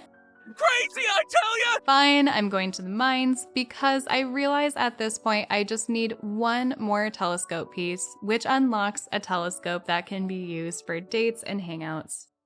We awake to a suspicious individual who gives me a hand-drawn diagram for a super shock shield to, help capture some bandits? Sounds legit. Let's ask Chi. A diagram for a super shock shield? I've done no such thing. Give me that. This diagram looks like it was drawn by a child. I know I say that about everyone's diagrams other than my own, but this time there's no mistake in it. This was drawn by a literal child. We wander around town following this suspicious small fry and get a few more clues. Asking for an autograph of a copy to a kid's book that Ernest wrote. To make it out to someone named Andy, who is totally not a part of Logan's bandits. Hey, they ain't kid books. It says right here on the back cover, for all ages. Duh. Maybe you'd know that if you weren't such a flippin' stalker. Pen's trying to ask this kid if he wants to learn how to space punch, but kid does not want to know how to space punch. He's trying to learn Sandrock's weaknesses. Listen, kid, I can tell you now that it's Grace's cooking. Homegirl can't cook a fried egg to save her life and thinks Duvos peppers belong in everything. We have one more clue left to investigate, but since I'm nearby Cheese, I actually have his tea maker. Finally done. This was something he requested in very early game, and seeing him light up over tea and nerdy research is just so cute. I head to the museum and get the telescope he requested a long time ago, finally restored. Then I get that telescope installed, and once again, she feels very relatable. Builder, your footsteps sounded heavier than usual, and I thought you might have brought the Bro, that's me after I run up the stairs from my creepy-ass basement when I do laundry. Time for the last clue. I'm out here with the rest of the members of the Civil Corps. That's right, 3 of us and a cat. We ask Bronco the Kid if he wants to help, but he says he's way too cool for us, which ticks Justice off, but Unsure thinks is awesome. You know who's also cool?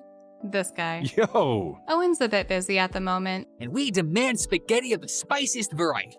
so he asked me to drop off the food to Bronco the Kid's room, and I do what any logical person would do. I snoop around and get my final evidence to confirm that Bronco the Kid is not who he says he is. It's time to confront him. I skip the small talk and remove his wig, and then in the most dramatic way possible, he reveals who he really is. Wanna? It was I, Andy. The bandit from that poster there? Come on, y'all, I'm in the game. You're one of Logan's fellow. What?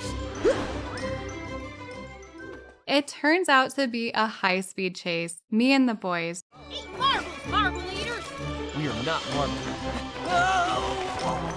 Well, I don't count Penn, he sucks. And then we release our secret weapon, Captain. Captain trips Andy and I grab Andy by the collar. Then, in the most Scooby-Doo fashion, we catch him. Got anything to say for yourself? And I would have gotten away with it if it weren't for you meddling adults in this builder, too. Well, man, what are we gonna do with him? I mean, we can't throw a kid in the clink. Yeah, he'd slip right out through the bars. After some debate, we sentence Andy to the worst kind of punishment for a kid: community service and Sunday school. Huh? The next day, Justice informs me that I'm a top suspect in the disappearance of the town's water, because you know who uses a ton of water? Builders. I clear up the misunderstanding and head off to Waterworld. I promise this is not me hoarding water. I was actually out of water to keep my machines running. I run into some commotion. Yan is telling me that Andy signed a contract and must pay up to fulfill his end of the agreement. This is the first time I side with Yan. I mean, yeah, he's a kid and doesn't know any better, but Vivi gets it. Yes, it is his fault. And you know what he's also at fault for? Jasmine's missing cookies. Listen, Jasmine. In 80% of all cookie thefts, the confectionaries are consumed within the first 12 hours. That number rises to 99% after 24. And based on the criminal profile, Guy ate your cookies. And that's not all. Unsure, Justice and I interrogate Andy. That's right, I'll crack him like an egg. Cool. Yeah, right. Quit acting tough. You civil cores are all a bunch of softies at the end of the day, am I right? Right? Softies at the end of the day? Okay. Better start singing, stool pigeon. Psh, who you calling stooge pigeon, jive turkey? Y'all are toothless. All bark and no bite. And even if you did bite, like I said, it'd just be a bunch of gums. There ain't nothing you can do to me, so just let me go already. Listen, kid, you don't know what we're gonna do. Is that so? I says you're bluffing. Give me your words. Justice, Unsure, I think I saw an illegally parked yak mill outside. Might want to take a look at him. That sounds serious. We better check it out right away. I give Andy the crazy eyes, piercing through the depths of his soul to make him talk, but it goes nowhere. So when Grace is delivering some takeout food, she makes him talk. Andy, unfortunately, knows nothing about Logan's whereabouts. Another dead end. But not everything is. She asks me on a non-date for tomorrow at 9 p.m. sharp, and Ernest asks me if we can do some investigative journalism together and asks me to take him to the spot where we last saw Logan so he can get a feel for the emotion behind the narrative himself. Grace and I seem to be getting along well. She sent me her 80-page thesis in the mail, and Justice thanks me for catching Andy and says the rest of the team will do better at capturing next time. I sure hope so. On our way out to the Eufaula Desert, Ernest and I do a little sand drawing activity. I know he's dying to get to the cave so he can write his piece, but I make a few stops along the way, mostly to show how tough I am. After I save Ernest from all the enemies in this cave, we do some investigating and I learn more about his backstory, and it seems Ernest and I are getting a little closer. You could really be a good foundation for my next novel. So, it's really...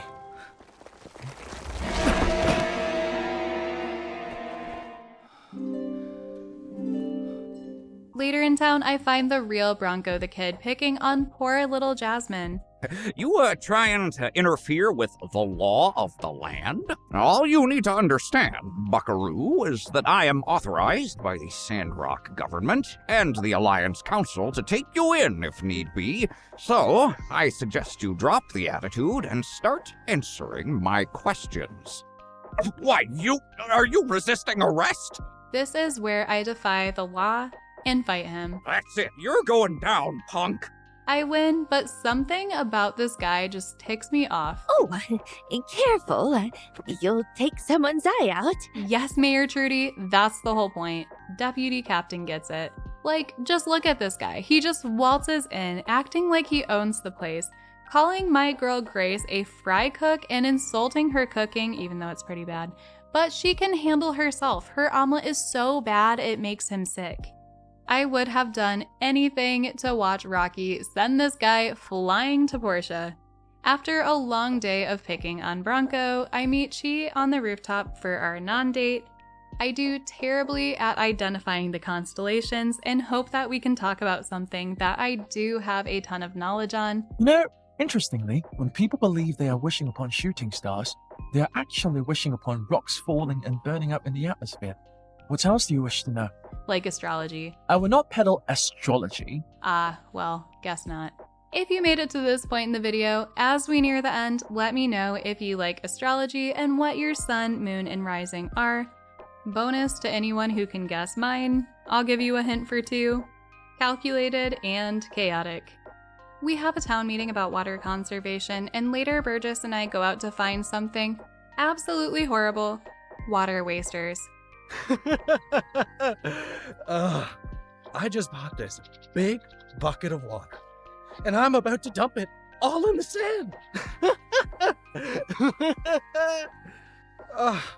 I love doing horrible things and announcing it to the world. The thrill of almost getting caught. Oh, it invigorates me. But we managed to kill them with kindness and show that with love, friendship, and the power of plants, anything is possible. Speaking of friendships, I find Elsie, who's finding a hard time with the whole Logan situation because they used to be good friends. I talk her through it and we wish on shooting stars together.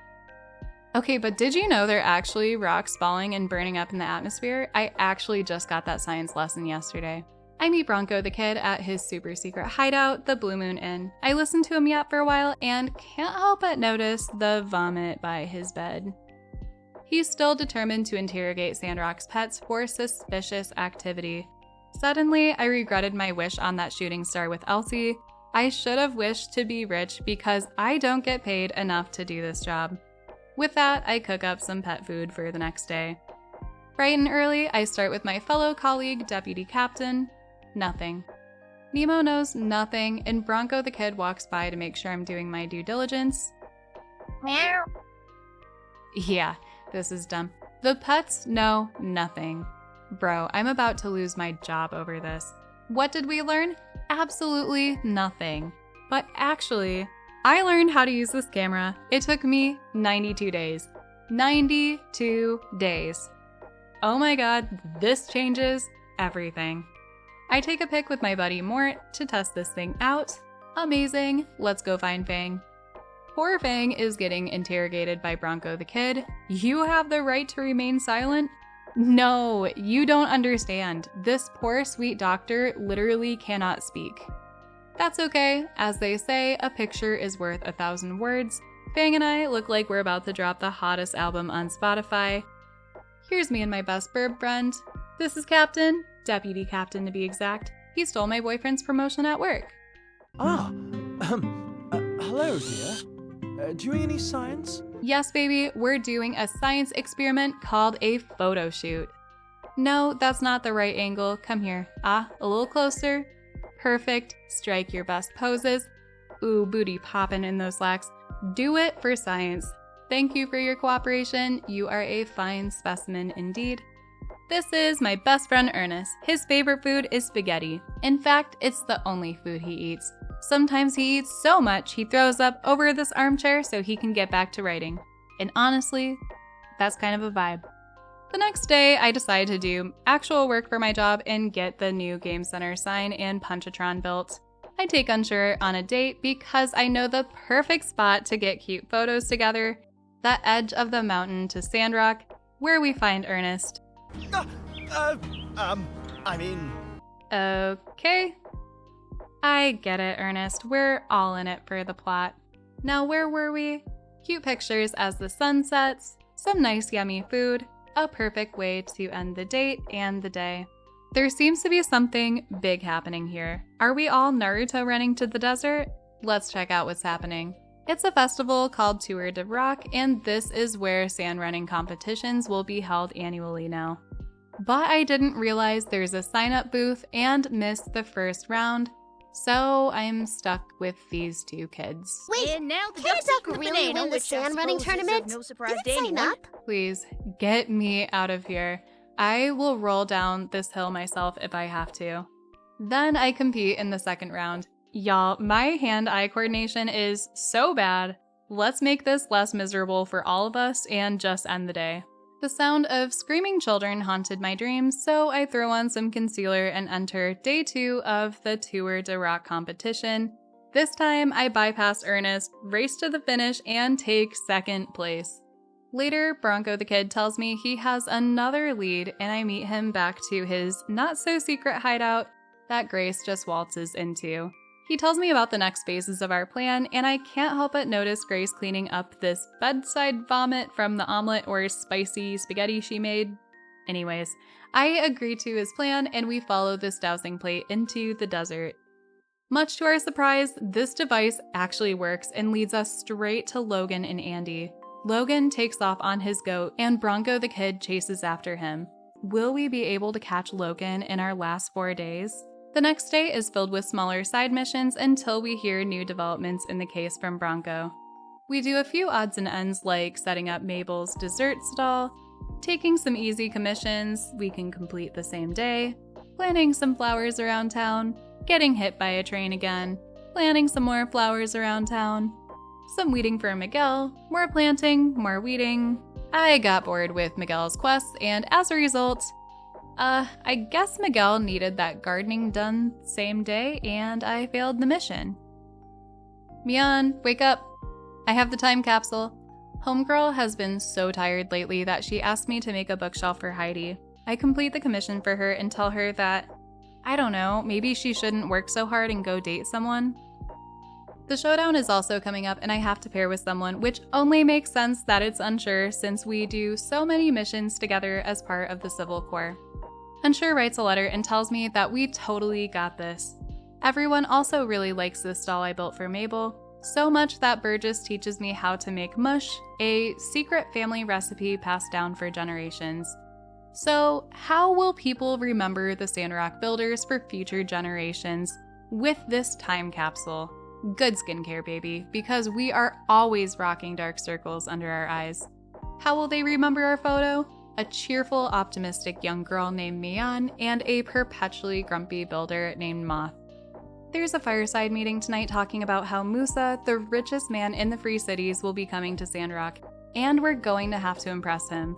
Trudy reminds us to be on our best behavior. I can already tell this is going to be a disaster because Katori wants to do a presentation on Katori World, and Arvio wants to do something flashy like a gift box. Meanwhile, Ryan can't even find himself. Elsie wants to go on a ride before the showdown this afternoon. She takes me to the side of the mountain where we watch the sunrise, and I realize I've probably been hanging out with Ernest too much because my inner poet comes out. I tell her the view pales in comparison to her. Aww. And it makes me a bit late to meet Unsure, and we talk before the showdown. We scope out the competition. Luckily, we can still place our bets. Of course, Unsure and I will win, and I take a photo before the match to capture this moment. Yes, the moment we absolutely demolish Elsie and Grace. In the next round, surprisingly my boss makes it. even as he quivers behind the shield he stole from a child. That concludes part 1 of the showdown today. I go check in on Chi, and he's trying to convince Heidi that the best thing we can do to impress Musa is to build a giant robot. I tell Chi I'm on Team Robot. I know the last 2 days will be huge with Musa coming to town, so to make the entrance nicer, I fix up the train station with a new sign. Today is a big day for Unsure and I. Ironically, we face Justice and show him why Unsure deserves that promotion to deputy. Everything is going great. We absolutely crushed that match. I give Unsure a kiss for good luck before the final championship, and I messed up. Big time. Chi was standing right behind us. I'm suddenly experiencing a strangely unpleasant sensation. Wait, that's not me. Am I even real? Panic, immediate damage control, reload the save. We run it back like nothing happened, still win first place, and most importantly, don't lose our boyfriends, just a massive chunk of our dignity. It's day 100. Mr. Musa is in town today, and it's a big day. So remember when Trudy was telling us not to embarrass her or the town? Surely we won't do that, right? Wrong. Very wrong.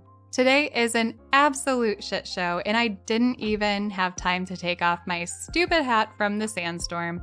So I for one look ridiculous, but that doesn't stop me from saying some snarky remarks like, "Yeah, sir, I just do everything in this town." I was going to compliment you, but it seems like you've gotten plenty of that already. We give him a tour starting with the game center.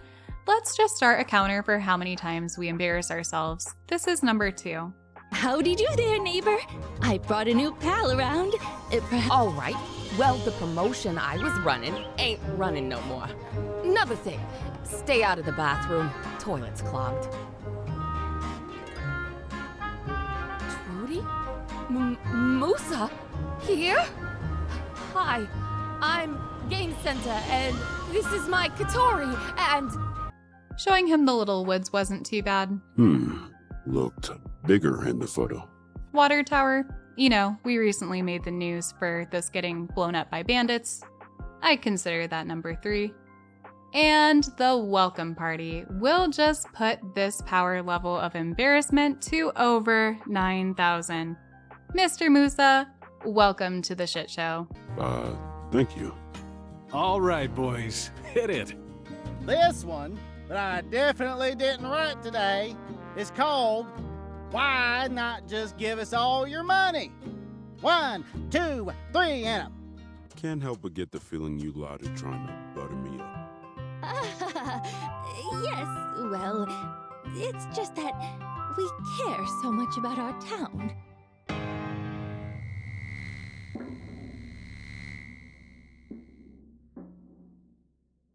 You didn't run the lyrics past me. This is a song about greed. Easy, partner. Rich guys watching. Overcoming greed is one of the core tenets of my Church of the Light belief. You made me play a song about it. I ain't playing this. You ain't. Oh, fellas. Need some help here? Oh my. Give me that. Go, gun, firefighting sequence. Oh, let's go. Go. I'm not robot. Told you it was no good. No one asked you, Chechi. We've got a code 8 in progress. Over. Shoot it.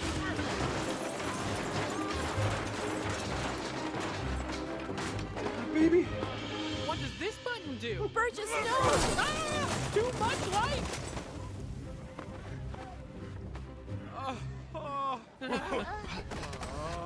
Let's never fight again. I love you, pal.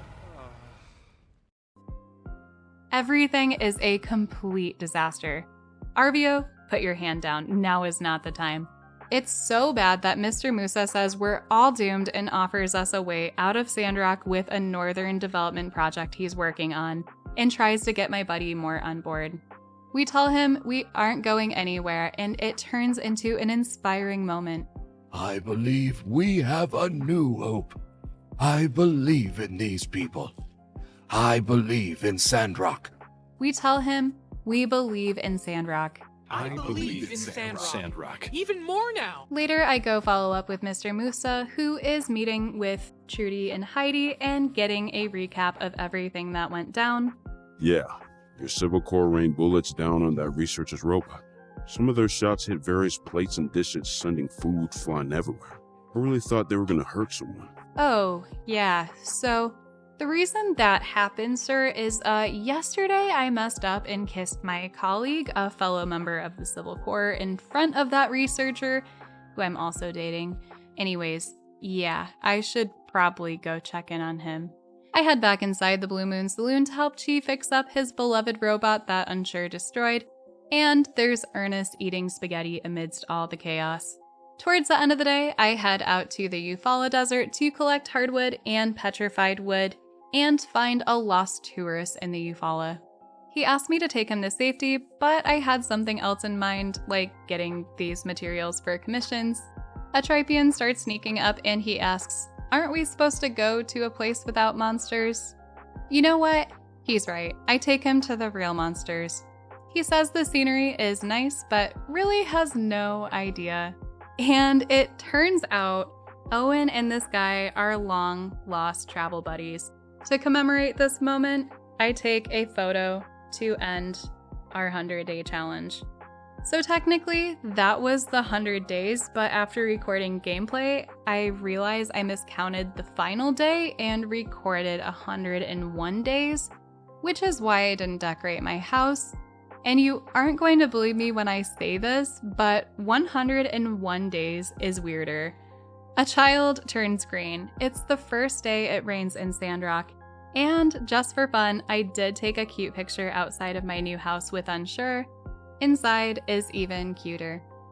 In the meantime, if you watched this video until the very end, hi, you're one of the real ones and I appreciate you so much.